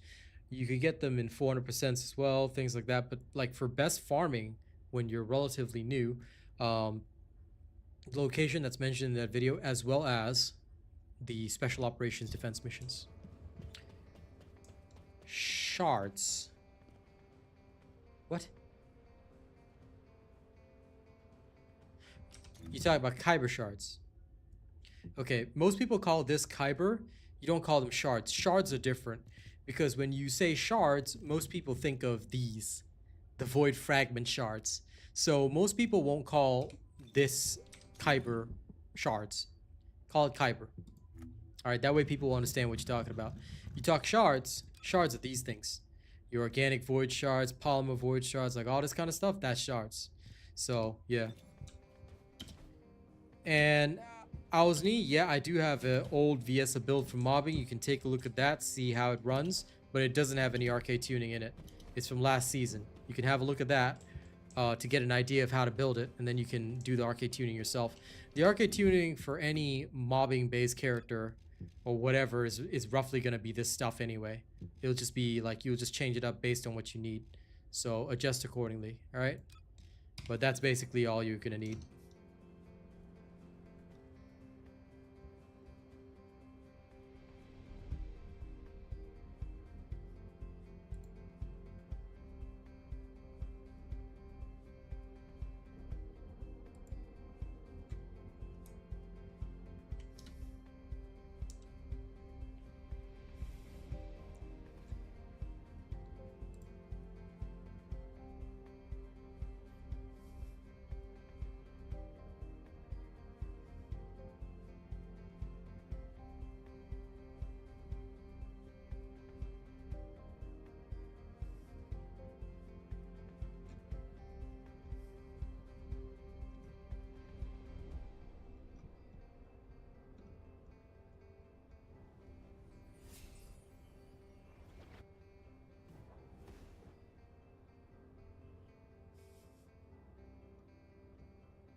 One second, fam.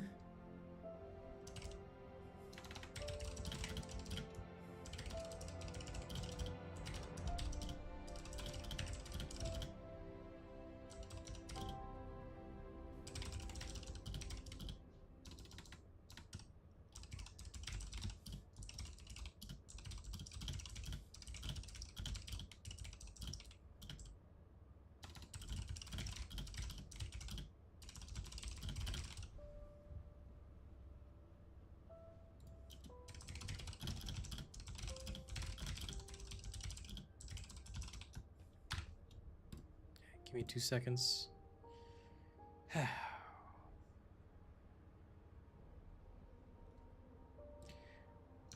The best is every build that I've ever made. Here's the first one you're going to be looking for. Look for the 400% farming build. That's exactly what I'm using now. I'll be doing up the arcade tuning maybe next week when I actually bother finishing it. I'll update the build, but updating the build doesn't change the modules, it just changes the arcade tuning. So yeah, look for that. Is that the one that Rena linked? Because I'm pretty sure that's it. Well, come back, that's the idea. People do want the males buffed, but that's why I'm taking a little poll today, seeing the discussions. No problem, Rena. Thank you very much for grabbing that. Appreciate you, buddy.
Well, Ganon Hunter, you'd go a lot faster, if I may say so, with an S. Just saying, Glaze cool, but you'll be a lot faster with an S. That being said, Glaze is still useful in the later stages, so you can go with that if you want. But I've always told, like, for me, I always just recommend the most efficient thing to people, and quite frankly, an S is still the most efficient. Up to stage 25. There is no one that beats her speed. But Glaze will be more useful for the later levels, and of course, Serena as well.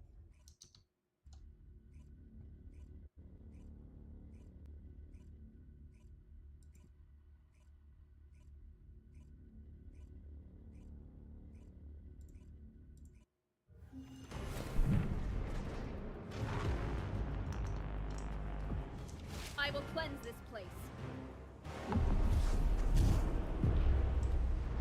If you're going for cores, right, you may actually want to build an S. Simply put, because she'll be a way faster kill. So you can actually get your starting cores that way. That's how a lot of people get their first few cores, to build the rank 10 cores that they need to let Glaive really shine. I would suggest you get her. She's a much better farmer. A lot of people choose a character and go with it thinking it's going to be good, but ultimately when you realize you're going to need those rank 10 cores to really progress, people just go straight to an S, which is why, like, for people that want the best methodology, I give them a shortcut. Just take an S first, go clear up to stage 27 with an S if you want to. You can farm stage 27 with an S continuously, and yeah, it's just that easy.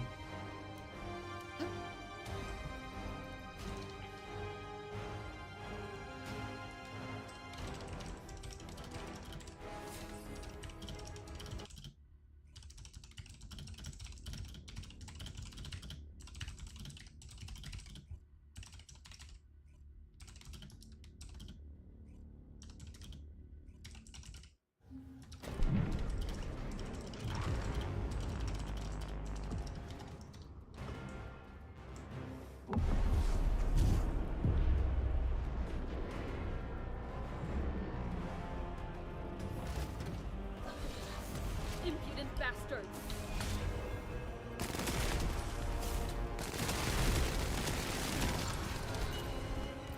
Ask one, it's a monster.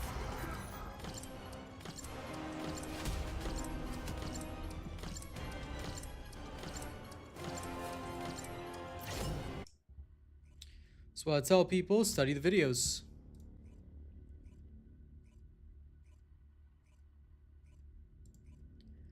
You study the videos, you know what I use. Now, I'm not gonna get sub 3 minutes. very nice achievement, you know. I'm not gonna get sub 3 minutes, but in general, I can play lazily and still win. So Death to the blasphemous.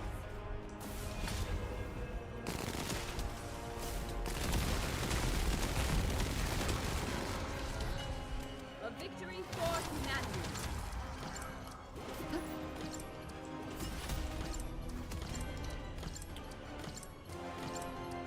that's what we all been talking about, thinking about, but you know.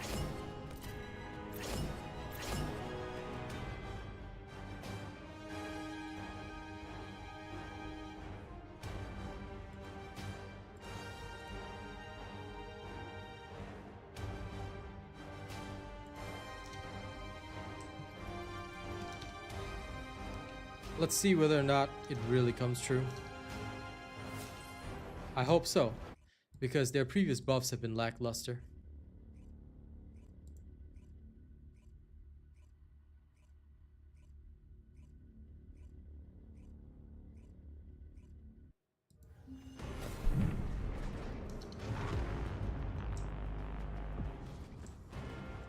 Ines doesn't use that at all. Ines doesn't need a gun. Well, technically she does. She needs a secret garden. You don't have to invest in it, but you're gonna need 5 copies of that if you want to max out her power. Impudent bastard.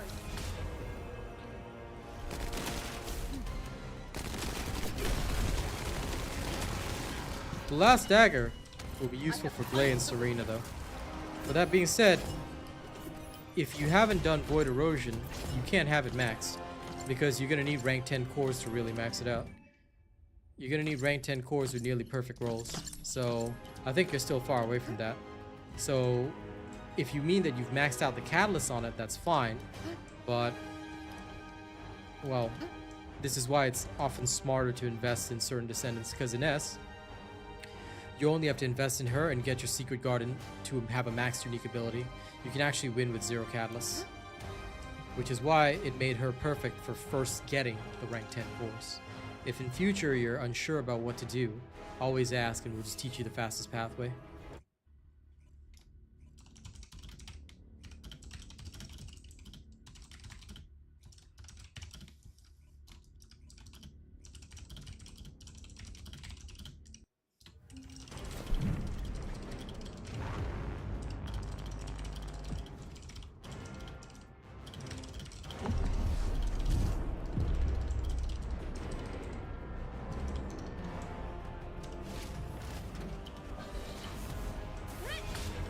We can do it.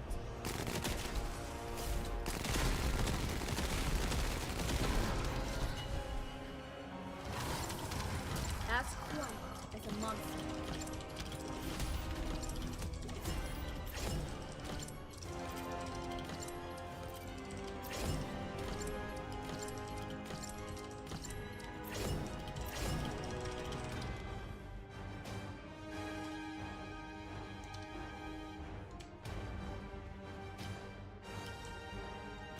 Play what you want, man.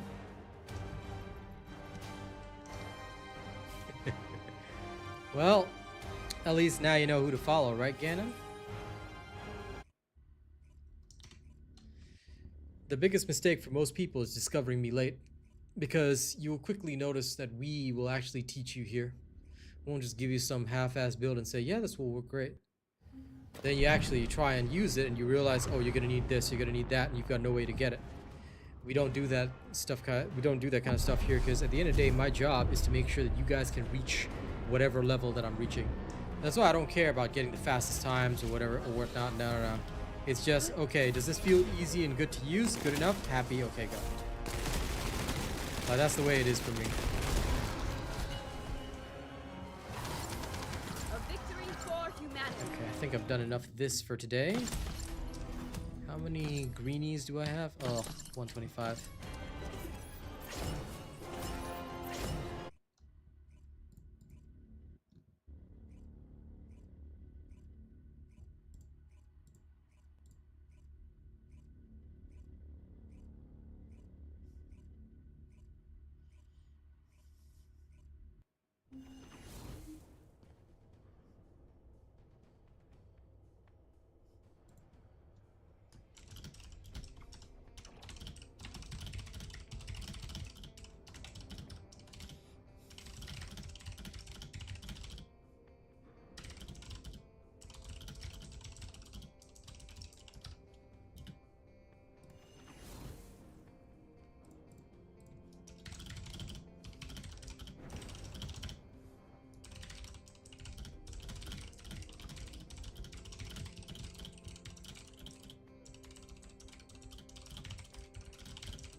Now, where was I?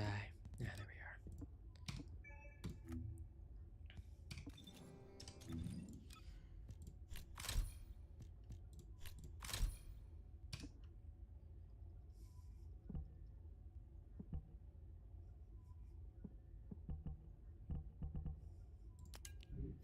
Someday.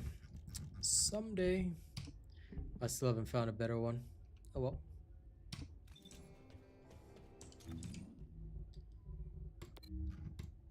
Once you get it right, don't worry, Ganon. You will literally be good enough. So don't sweat it too much.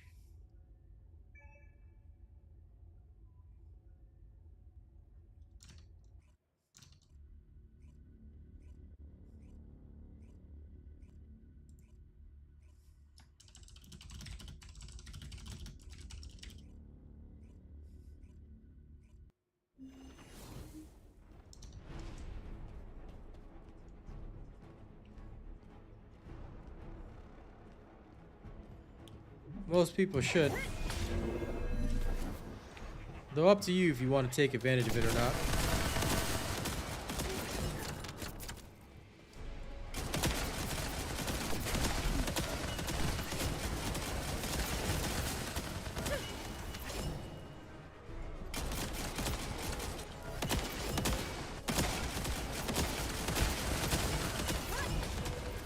We will not fail.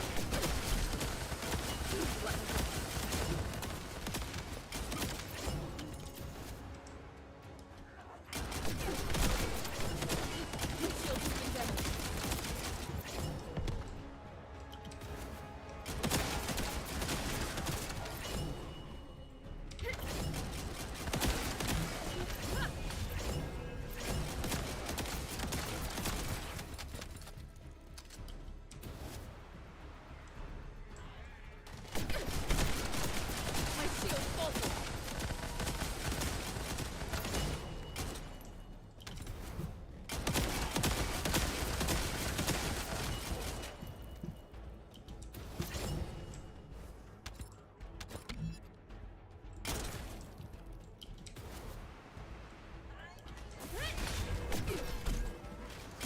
My shield has been damaged.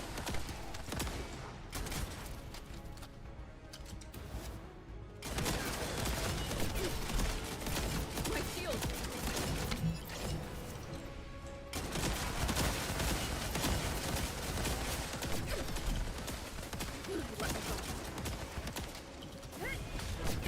Into the light.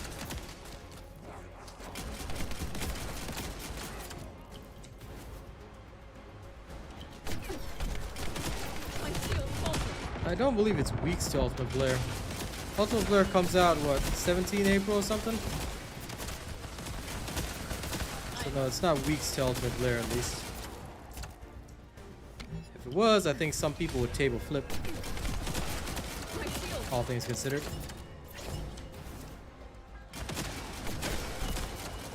My shield falters.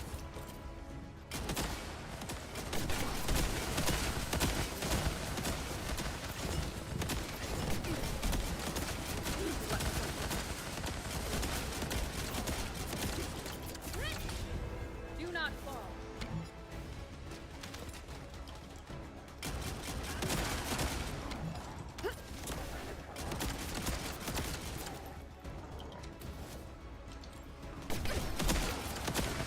My shield has been damaged.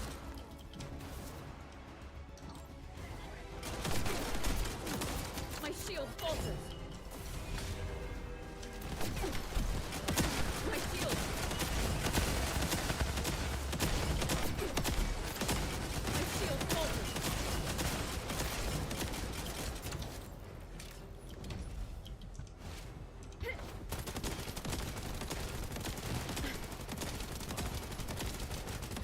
On the move.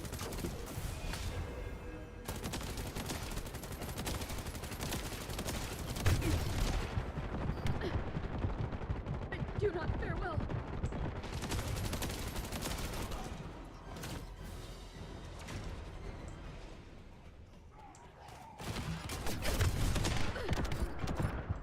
I shall not fall like this. No.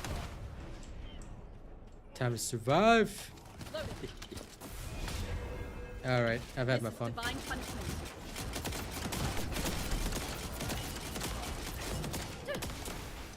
I will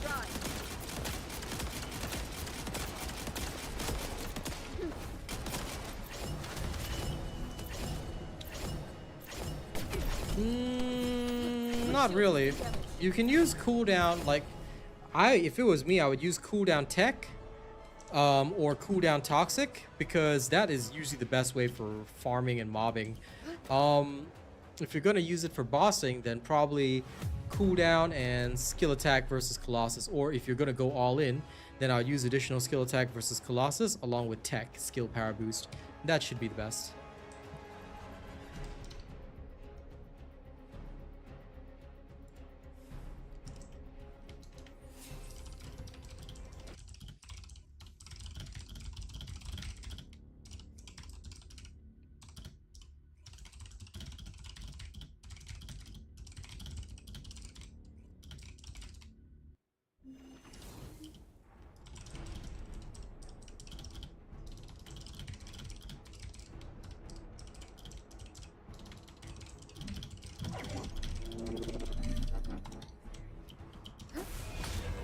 Whee!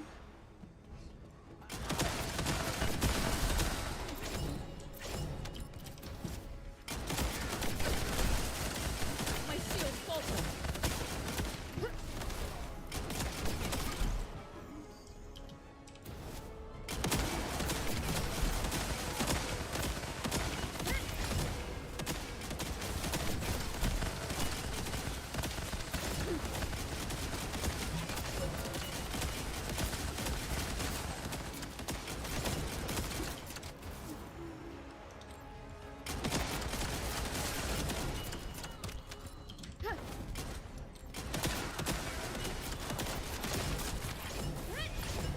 Face the flames.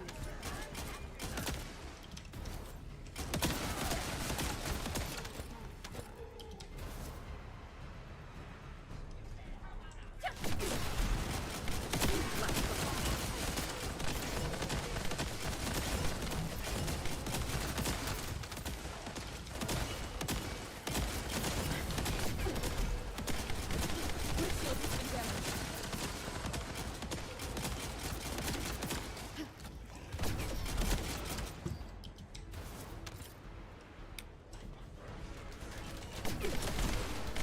My shield falters.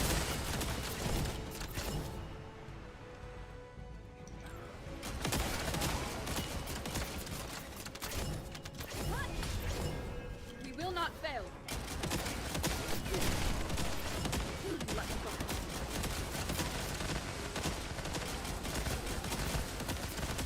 I will rise. My shield.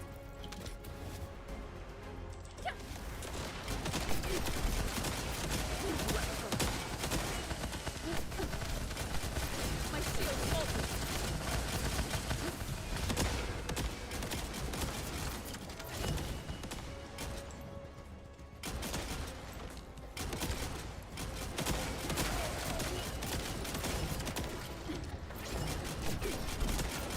My shield.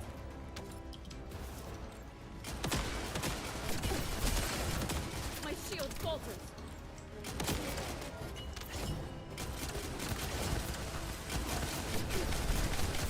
My shield.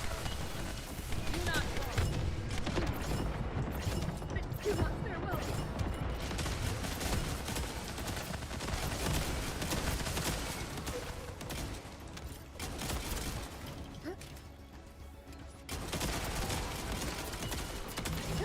Ascending. Oh man, I've got no ammo. Lol. That's painful. I even have the ammo, dog. Lousy. My shield falters. I need to load. Oh no.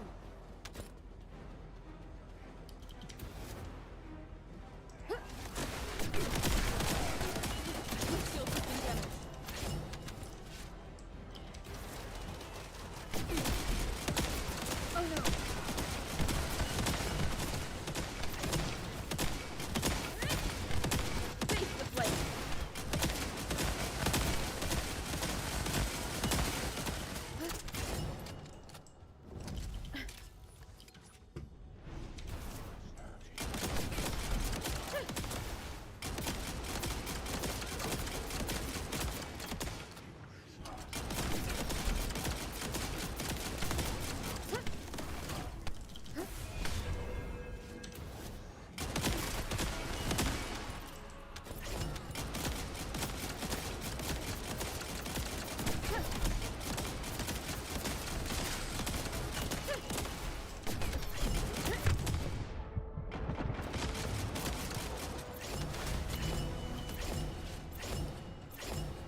You going for the night badge?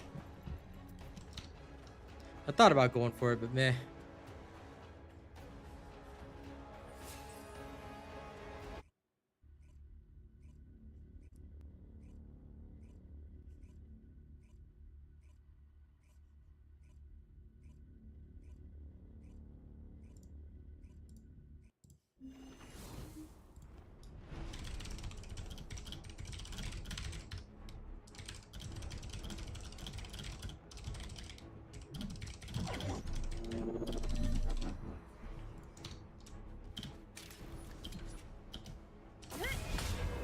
Into the light. My shield falters.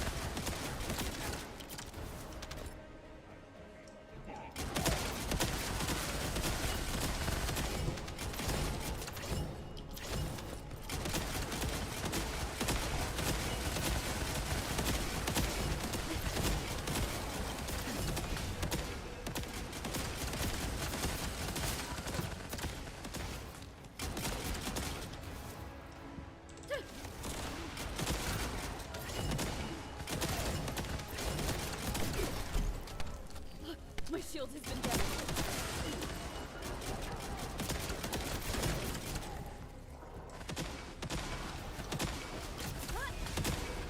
Do not fall.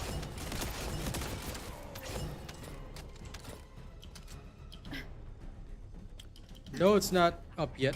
When it's up, it'll be up. Just keep an eye on the channel if you want it. I'm doing a few passovers to ensure that it's finalized and that I'm satisfied with it.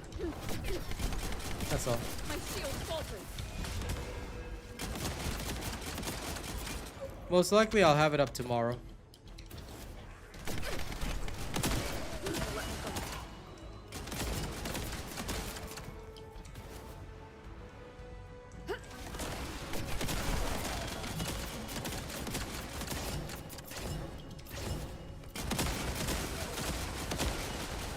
So this won't get you the best timing, but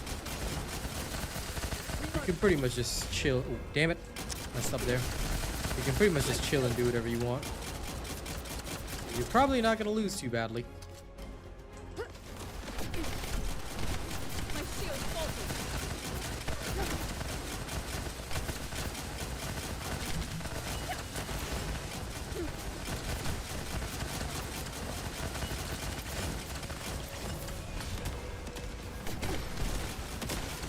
My shield has been damaged.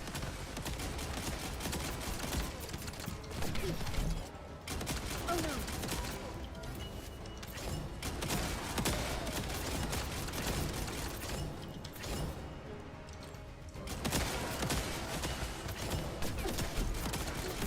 Let me go.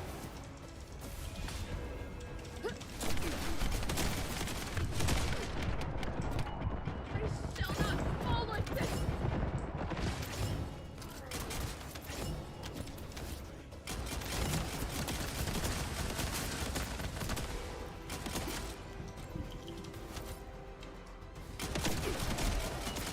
Oh no.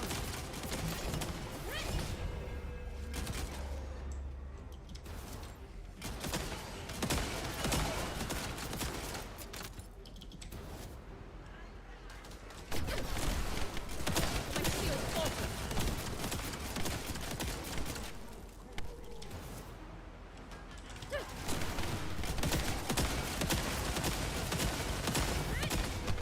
Face the flame. No!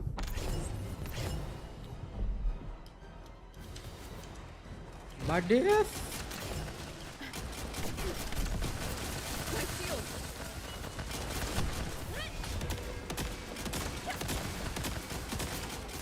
Also, I totally forgot my buff goes away after I die. Lol.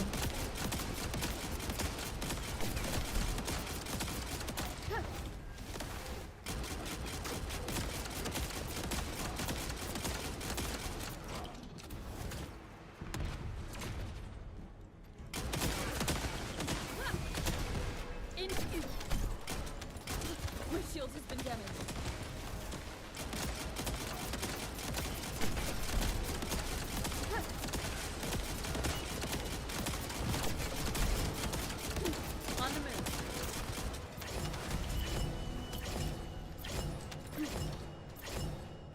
good. Satisfied.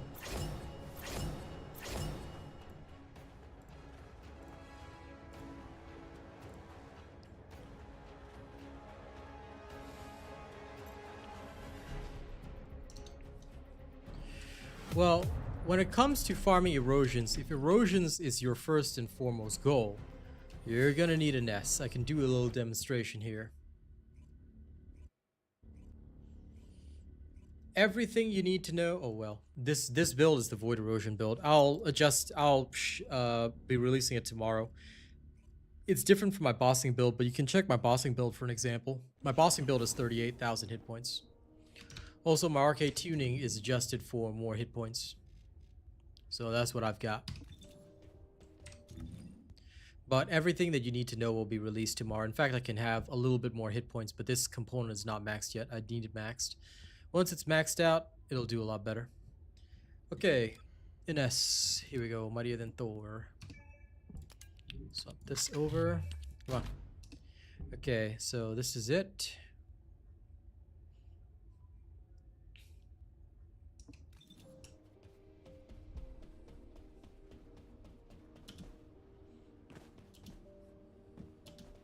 Give me a second.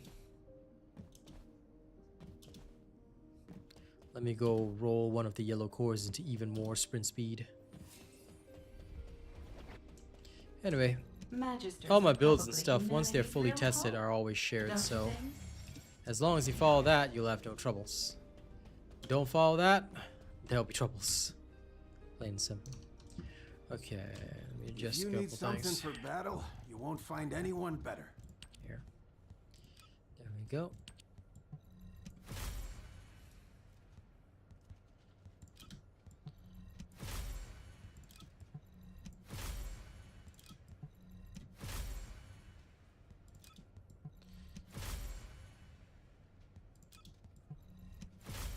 Yeah, I mean, I have overwhelming hit points, but I'm pretty sure that he means overwhelming hit points, because if Serena is using overwhelming shields, then she's using the wrong mod. So I just assumed he typoed.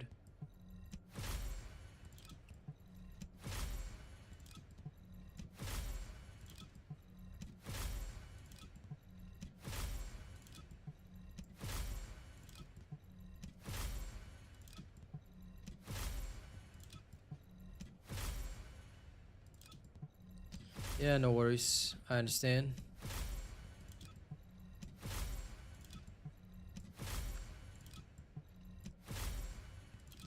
Gonna waste my cores until I get a second sprint speed, a proper one.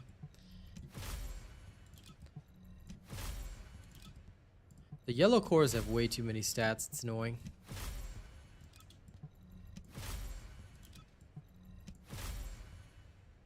There we go.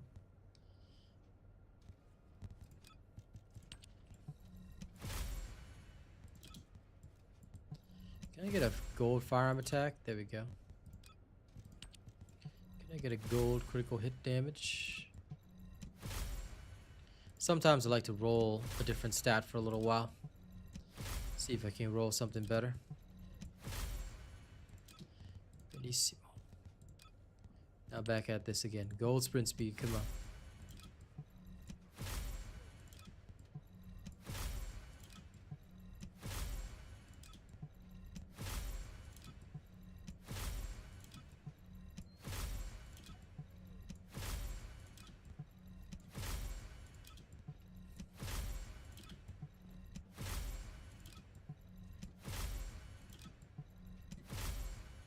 There we go. Now we're talking. All right. Now, when you're talking to Ness, there's a couple things you'll need to do, especially you want to go fast. All right. Here's what we will normally run. You can go with some skill cooldown there, and of course, depending on the type of creature you're facing or whatnot, you can adjust this accordingly. We'll just have electric here. Okay. So here's what we're gonna do. You want to run the Void Erosion Purge. The main ones are 25, 26, 27. Alright, for 25, Ines is just barrel through and win. Alright, I'll demonstrate all these three in a row real quickly.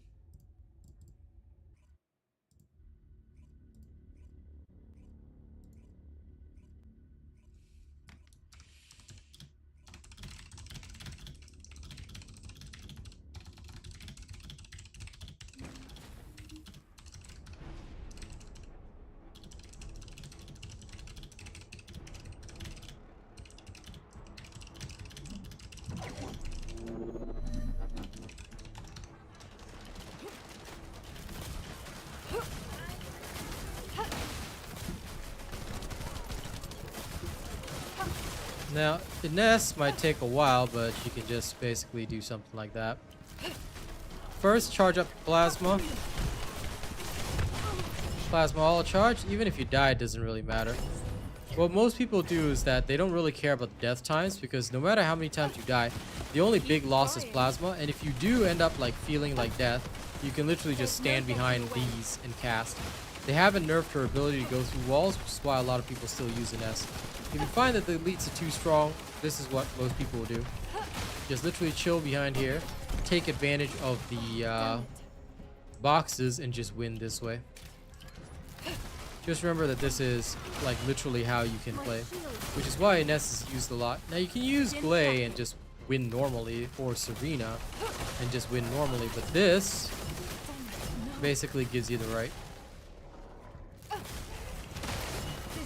Especially if you don't have the rank 10 cores yet, all you really have to do is just hide out, find a nice safe spot, and enemies are gonna die. So stage 25 is usually the biggest hurdle for most people, especially when they're using Ines. But you can even clear stage 26 with a little bit of finesse. Get it? Finesse, haha. They also lowered the hit points of a lot of the elites here, so you'll actually have an easier time than before. Like I said, you're not going to get record-breaking speeds, but the only time where you're worried about farming is stage 27, and that one's easy compared to stage 25 and stage 26. Stage 27 is way easier because it's a completely different Legion. Legion of Darkness is surprisingly harsh and unforgiving, but even with just 10,000 hit points, you can actually survive really, really well.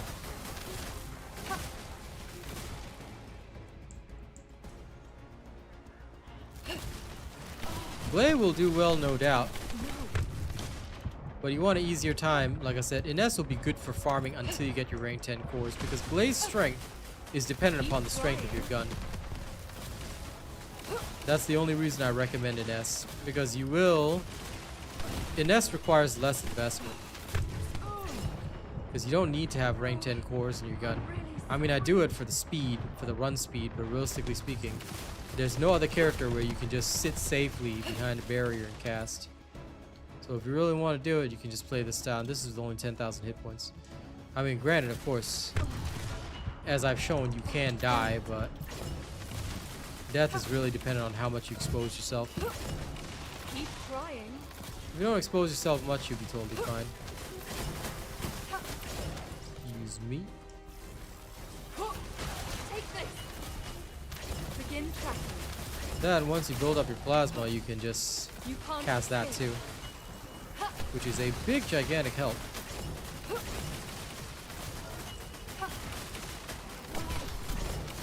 My shield. Damn it. This is going to hurt. Damn it.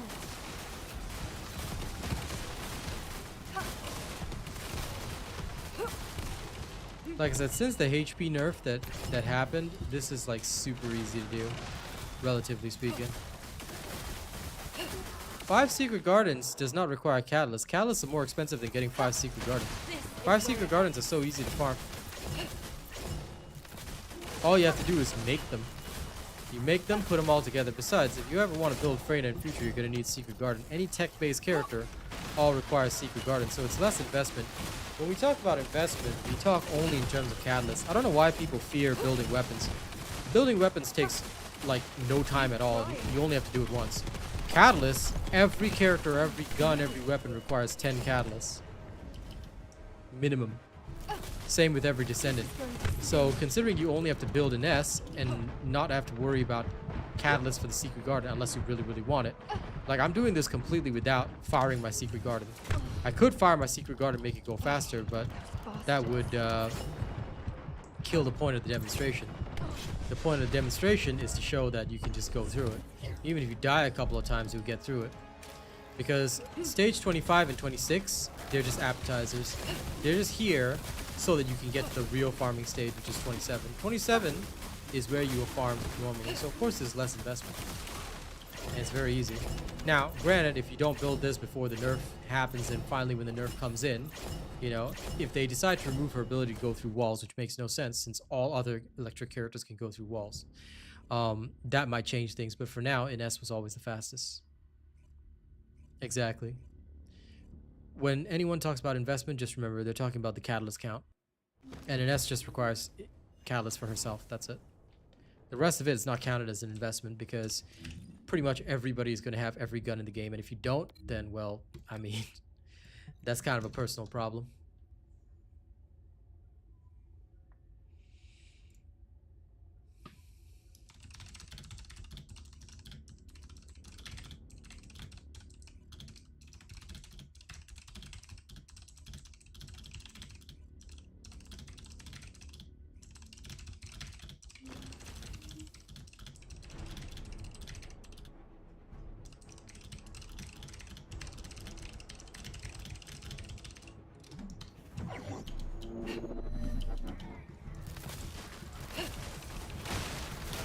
Glare will be useful for the later stages anyway. Ines can only go up to stage 27. I mean, technically you could take her beyond that, but it's a pain because look, like I said, she doesn't have a lot of hit points. So with this build, you're pretty much maxed out on power, but notice with my positioning, I'm literally just hiding out in a corner. That's it. Hiding in a corner, there you go. Simple, simple. All I do is cast behind a corner. Then when I get a chance, I toss one of these for more damage, and that's it. I also cast my second skill. But that's more because I can ramp up the damage. And this is all you be doing.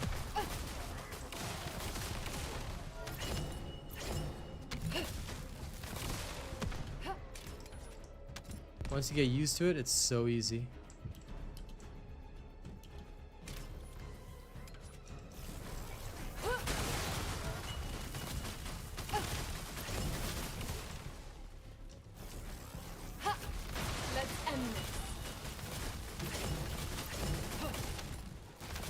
Thanks to a bonus movement speed as well, you can sort of just get through a lot of these areas very, very fast. Just remember to keep finding cover. Doesn't matter what the distance is, but you find some cover. You know, you take a pot shot or two, and you're good to go. If you don't want to cat the garden, you can do it entirely without firing a gun. Just make sure you're using the target farming system as well, Ganon. A lot of people say things are hard to farm because they don't use the target farming system. Like Secret Garden, you can't because it comes out of Amorphous. But Ines comes from the Void Vessel. You can use the target farming system with her. So make sure that when you farm certain characters, you always use the target farming system. If you don't know how to use that system, watch the video on it. Everybody should know that system straight up. And if you don't know about it, well, that's why you gotta follow the correct teachers. That's what it all boils down to. That's why when stuff comes out, always make sure that you follow how I farm it. Because don't forget, I farm everything in this game. As soon as something is released, I will farm it. And I will explain how it works, how the farming works. You imitate that, you copy that, you'll never go wrong.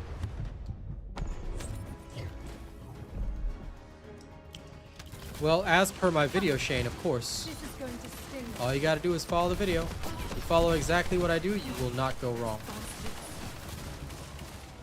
That's what I've always said, that's what I will continuously say. Just follow. If I do something, you do something.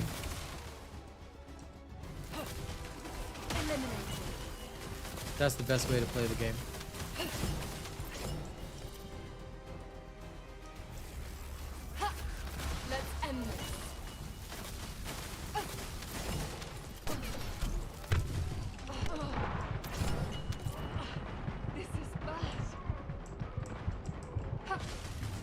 Even if you take damage and things like that, just find some good cover, you'll be okay.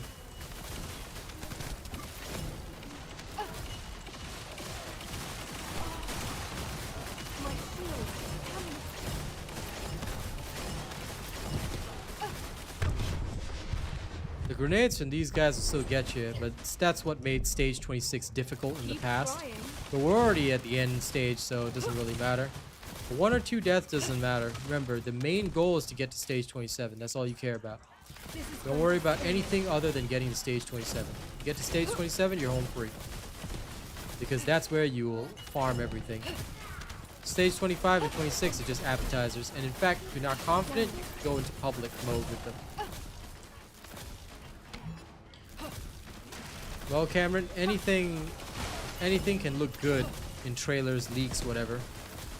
The real deal comes when they're actually released. Then we have to see.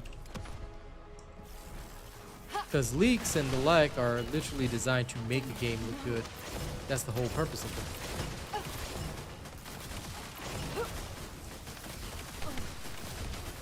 Some people would like that, but you can just have a general system. I've got a general system for my stuff, and the item filters are all good.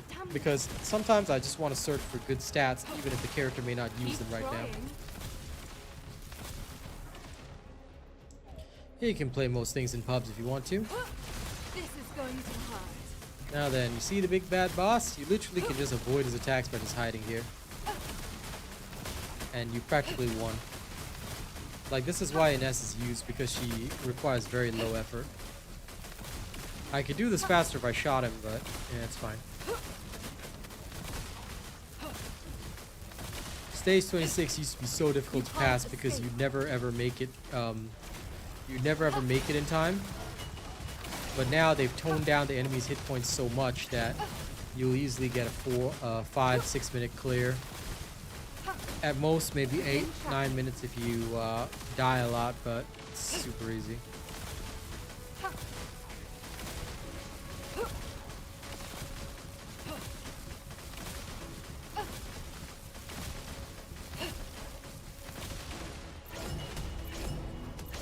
And voila.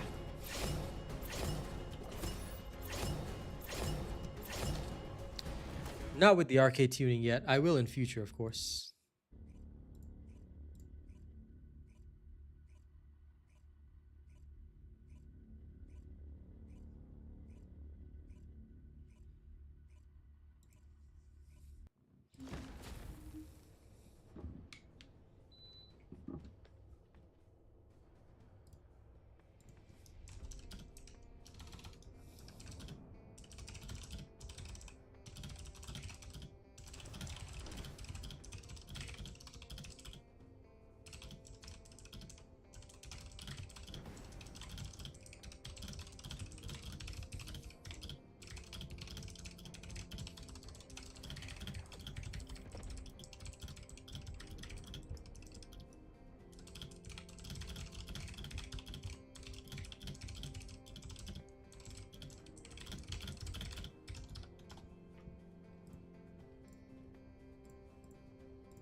Okay, good. All right, one last showcase, 27. 27 is where you're going to farm most of your stuff. All right, this is where, like, once you get your bearings and everything, that's where you're going to farm most of your stuff. Why? Because 27 is dog easy compared to 26. Unlike 26, 27 has 0 challenge. So usually once people manage to get past 26, you can just take an S and absolutely slam through 27. This is where you farm all the stuff to raise up to rank 10 cores. That's when you can, and once you got your rank 10 cores, you can make your guns great. That's how you absolutely shred with Glay, Serena, all the rest. So this is the proving ground. Well, obviously Hugo, but I am talking about those that haven't achieved 30 yet. Don't forget, we want players to like this game. Telling them I farm on 30 is not going to help them, is it, Mr. Hugo?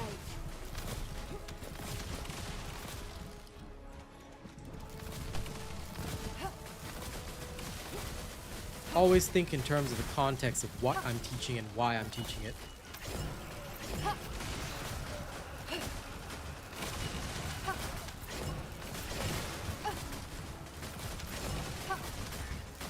trying.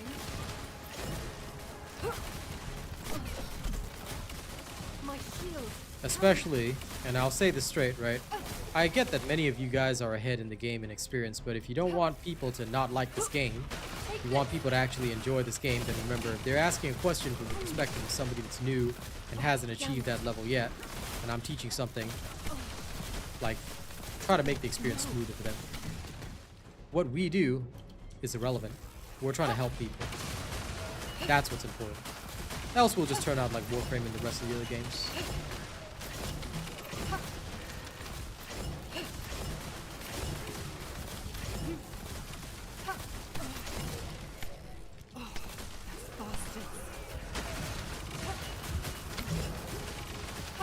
Now, back to teaching. On stage 27, as you can see, like literally no effort is required. It's easier than stage 26. Even with barely seeking cover, you will be able to clear it easily. So before you have your rank 10 cores, before you've got all your stuff and you can farm at the higher levels, you can just do this. Of course, it is more efficient to farm at the higher levels, but 27 is usually the first step for most people, especially if you haven't done a lot of void erosion. That's not Greg's reverse fate, no. Do you even see me shooting a gun? I'm not. You can't escape. I would never say that, Hugo. Pay attention.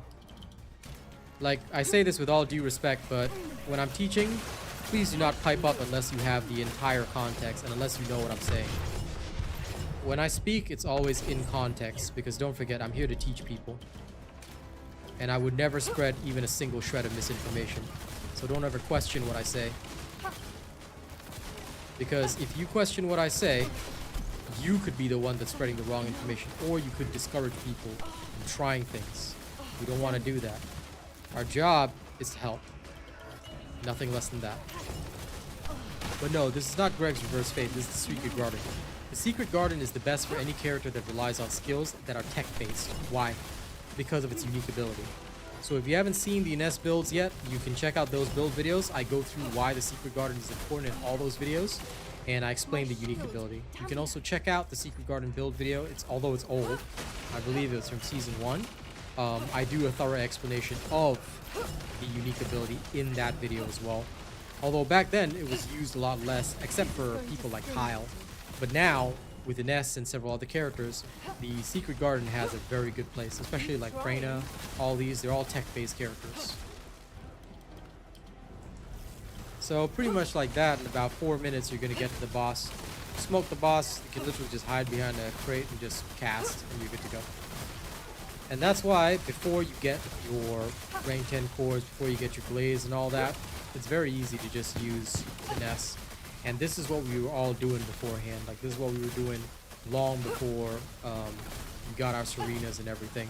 Because back then, I didn't have the Last Dagger build, didn't have a lot of stuff. So, in order to actually get the cores, this was the way we did it. Especially if you, like, don't have a pre-made team to carry you through or take you through stage 30 and things like that. So, for anyone that's learning, for anyone that's going through void erosion, trying to take the steps to get to 30, most people will show level 30 runs, but if you want to do anything before that, just use an S. You don't have to invest in the gun, you don't have to worry about the gun, just get the unique ability up.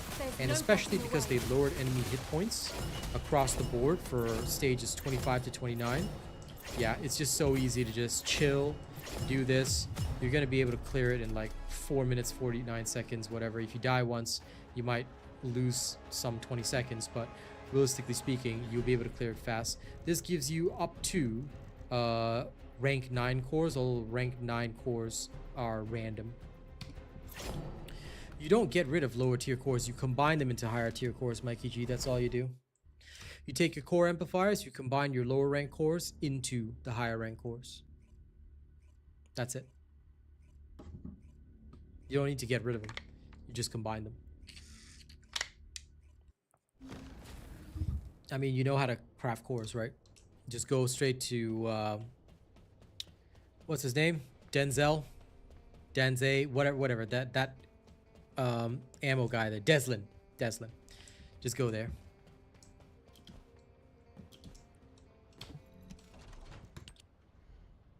Well, now you know. That's why sometimes it's worthwhile even listening to stuff that I'm teaching others at a lower level. You never know what little tidbits of information you might pick up, but yes, that's where we used to get our rank 9 cores. And back then, they gave half the amount that they give now, so it's much more worth it. No problem, Mikey. You know I've always got information. Truthful information. So, yep, that's how we used to do it. Way back when. Before we got all the real cores. Now, we just farm, obviously, 30. Because if you really want to farm, that's the best place to be. Now then, considering it's the last half hour of stream, let's take a look at the polls. So far, we've only had 226 votes today, but male descendants are, like people, 47% of the population, they do want the male descendants buffed. 9% actually currently play a male descendant. That's about like 20 people. That's very interesting. 25% do not play any male descendants at all, which is also very interesting to see. That would be close to about 60-ish people. Slightly under that, but that's very interesting that 25% don't play any male descendants, and 19% chose the joke response that there are men in this game at all. Okay, it's good to know though. So although about half the player population does want the male descendants buffed, I can also see that there are people who just don't have an interest in the male descendants. No problem, Ganon, that's what we do. Like I said, we're here to teach. I'm not going to give you any bullshit, and I am blunt. Like I said, anything I don't like, I'll say it to your face. I don't pull punches for anyone because I don't bother. There's no need for me to mollycoddle people. There's no need for me to go easy on people. We don't pull that bullshit. That being said, I will also actually teach you. So, as long as you keep an open mind and you're willing to take a couple knocks as you learn, you'll learn a lot. That's what we do.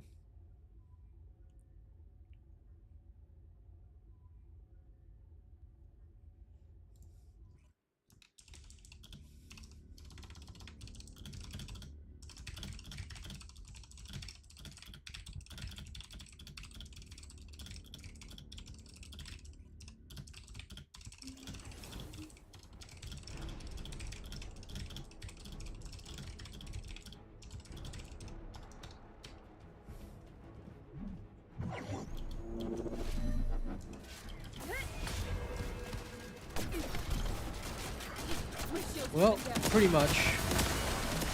Unfortunately, I don't blame people for getting it wrong, Shane, because guess what? Back when this game first started, there were so many people that were trying to make the guys look and sound good.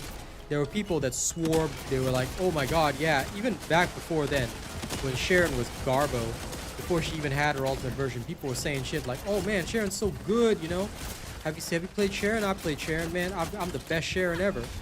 You know, there was a couple of losers like that, you know? And I think now they've all quit the game already. But they were trying to compete. They were trying to act big. They were trying to, you know, act like they had something going on. I hated people like that because they were just lying to their audience. I knew that they were lying to their audience. Like, yes, I get it. Variety's cool. Variety's the spice of life. But when you lie to your audience, or when you try to do something that you're not supposed to, all right, you're just literally trying to play, you know, it's almost as if with a handicap, you know, on purpose, which is not good for you and it's not good for your audience. Your audience is just getting tired of you. You know, that's why I just immediately said, okay, look, my channel's a no-nonsense, no-bullshit channel. Am I going to be the very best like no one ever was? No. But at the same time, I'm also just going to give you accurate information. I'm going to teach you how to do it as quickly as reasonably possible for a person of average skill. And that's all you got to worry about. You don't have to think. You don't have to do anything extra. Turn your brain off. Enjoy the game. Because as much as I, you know, don't really like the idea, most people are just playing video games to relax. They're not here to compete or sweat it out. If they wanted to sweat it out, they would be probably challenging me on Marvel Rivals. Even Lepic is not good. The only way he can even do any damage to bosses is if you go gun build with him. And even then, he's not that great. Most people who want to run skill build have to go glass cannon, so again, not that great. It's a tough situation. Yep. Of course I'll quote Pokemon. Pokemon's the greatest.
On the move.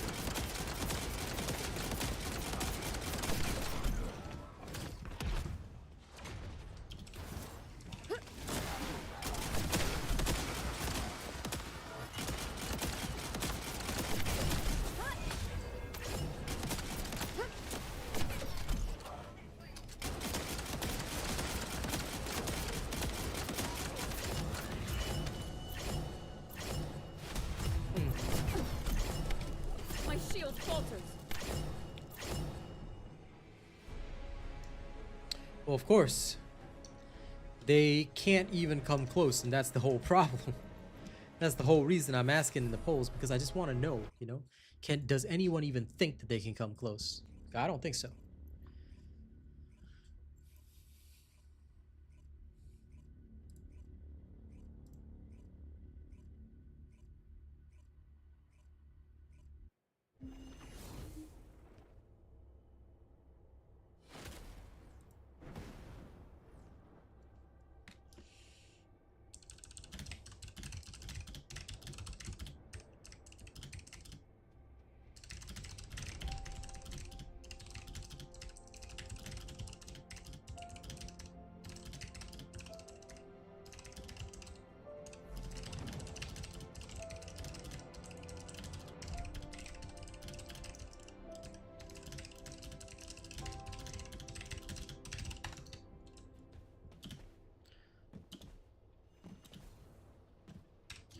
That's very simple.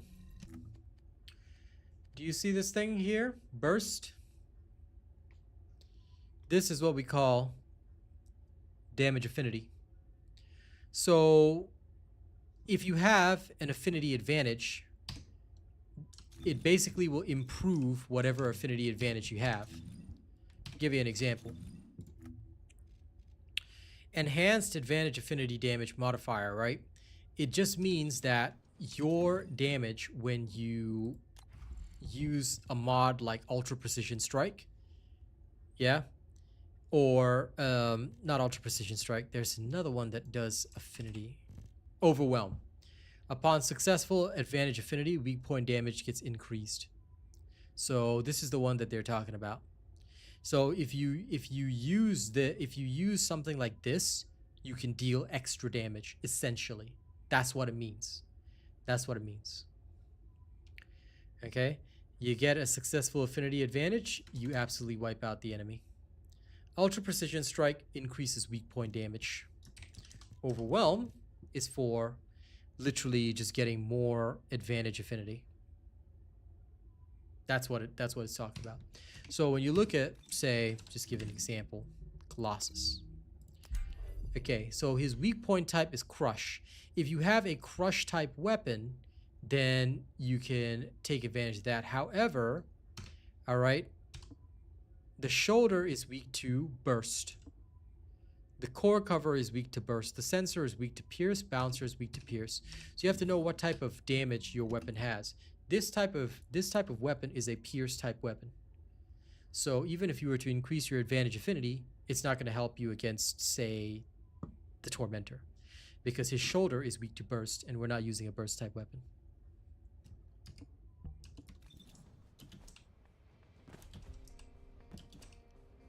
Fair enough, Hugo. I mean, everybody's got their own taste about, you know, Descendants and things like that. No problem, David. More than happy to help.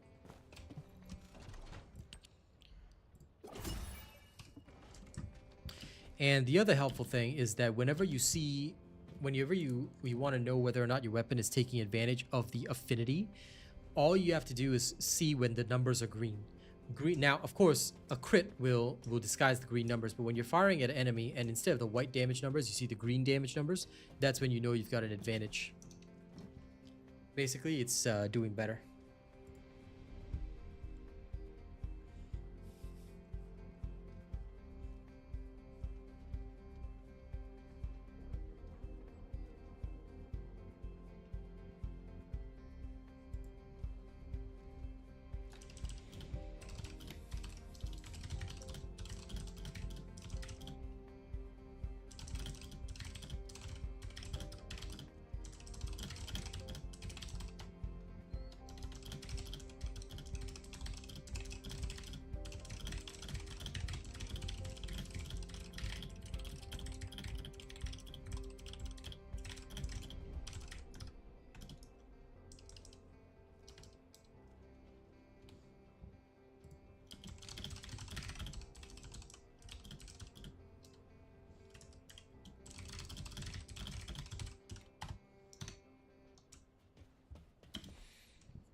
I think they're just leveling him, trying out the arcade tuning system, see if it'll make it better.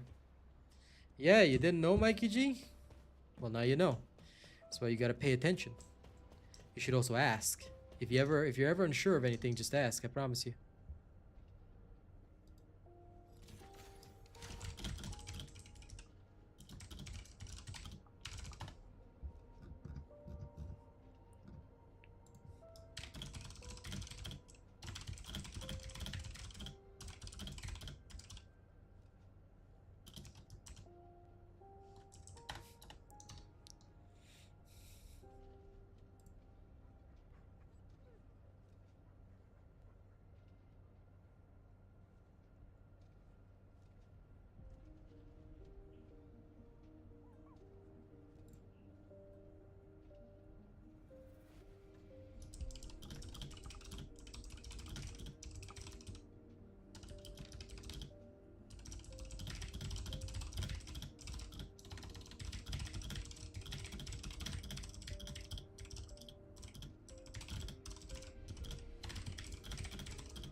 Okay, how much time do I have left?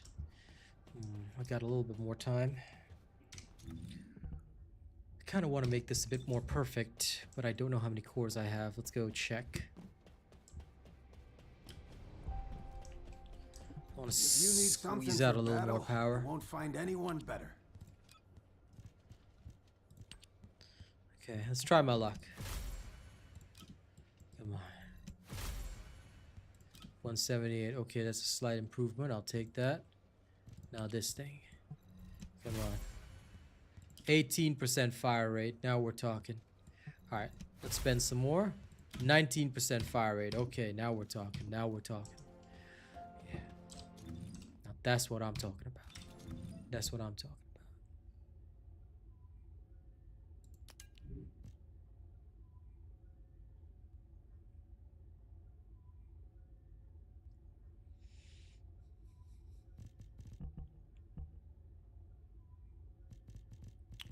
Now, where's my ancient knight?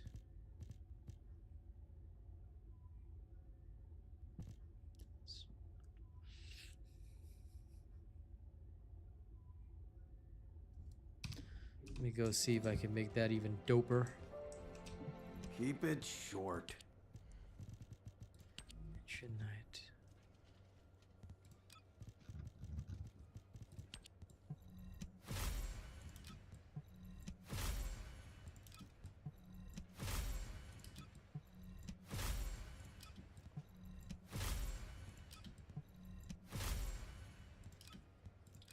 I'll take the slightly higher rounds per magazine. Ew. Brother, ew.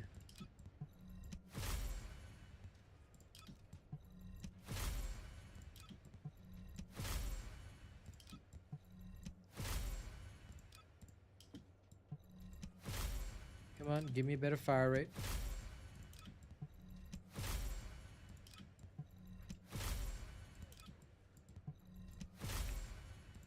Knew it. I'd get that. Give me fire attack max. Just for fun.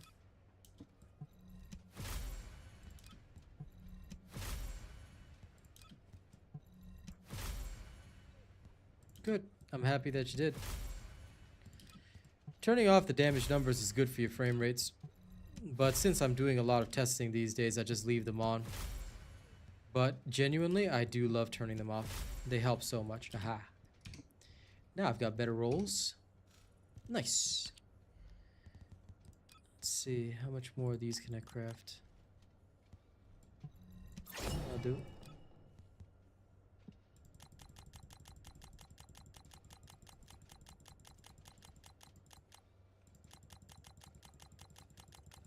I don't need that many.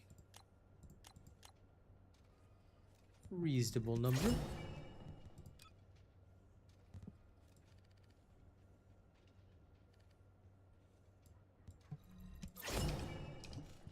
Gold costs are always expensive, but that's how it is. Alright.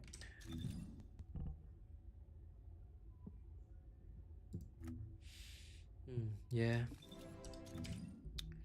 Okay. Oops, sorry.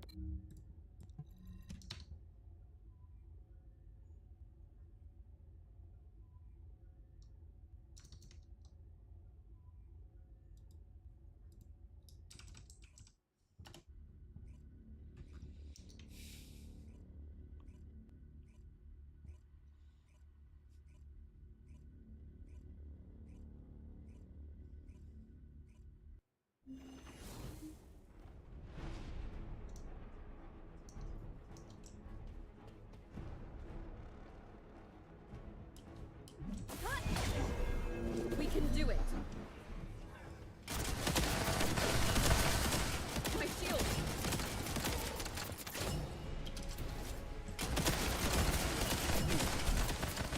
My shield faltered.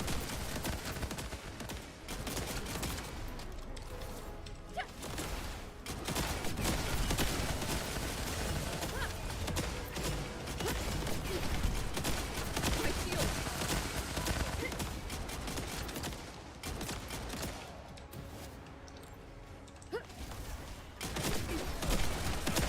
Let me go.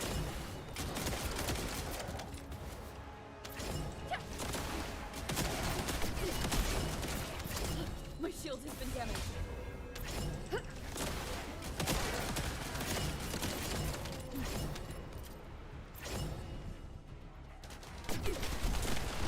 My shield faltered.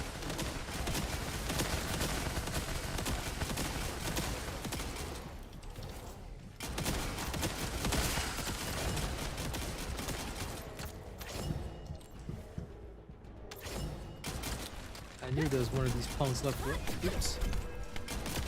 Phew. At least I was still in midair when that happened. My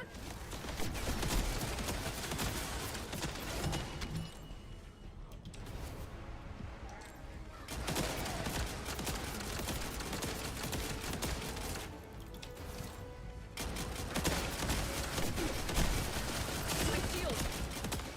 Let me go.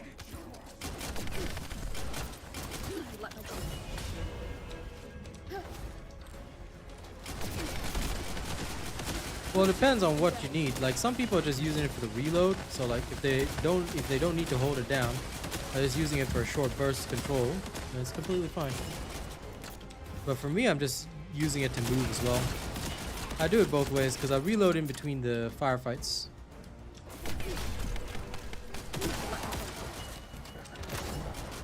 Or if I just need to jump, I'll do that. It all boils down, I think, to what you actually need. Like for some people, if they need it for a particular purpose, they'll hold it down. My shield. But a lot of people forget that you can even do that in the first place anyway.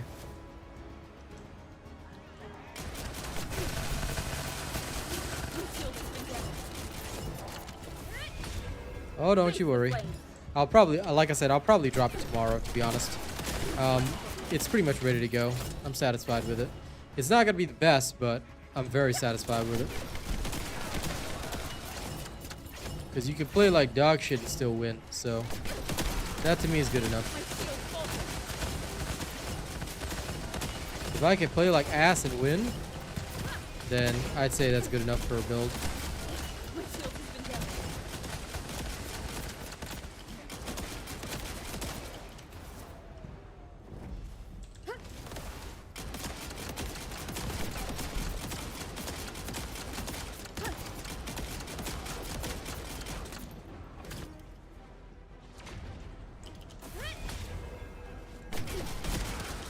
My shield.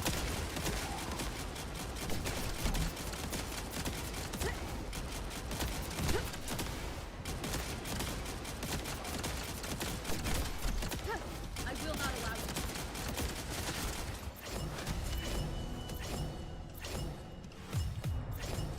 you. Satisfactory.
that's fine. I don't mind that. All right. Now, I don't have much time remaining. All right. I will probably end the stream here, but now, here's what's going to happen today. All right. This evening, I'll probably be playing Marvel Rivals, as I always do every Saturday. It's just some chill time, so look forward to that. Those of you who are interested in my music, please remember that there will be new tracks being released today on my YouTube and SoundCloud, so please do look forward to that. In fact, I'll be experimenting with some of these tracks, so feel free to leave your feedback. I'd love to have you guys there. We've also had our actual first release on Spotify, Apple Music, all the links that you need for all this kind of stuff. You can ask anytime. It's also on my YouTube music channel. All right, you can get the links from any of my videos there. Thank you very much. All right, today's video is going to be about Ines. All right, I'm going to do the updated build for Ines today so that you guys can copy it, utilize it, do whatever you want. Okay, thank you all very much. I hope you guys have learned stuff, and I will be back probably on Monday, because on Sunday, usually in the morning, we play the First Descent. We play Monster Hunter Wilds. All right, but feel free to ask questions. You can always ask me questions on my videos if you want stuff like that. All right, y'all have a good time. Thank you once again, and I'll catch you all in the next one. Okay, enjoy your weekend. Don't do anything weird while I'm gone. And if you do weird stuff while I'm gone, well, just don't tell me about it. Okay. You can do weird stuff while I'm gone, just don't tell me about it. Okay, thank y'all very much, and I'll see you on the next one.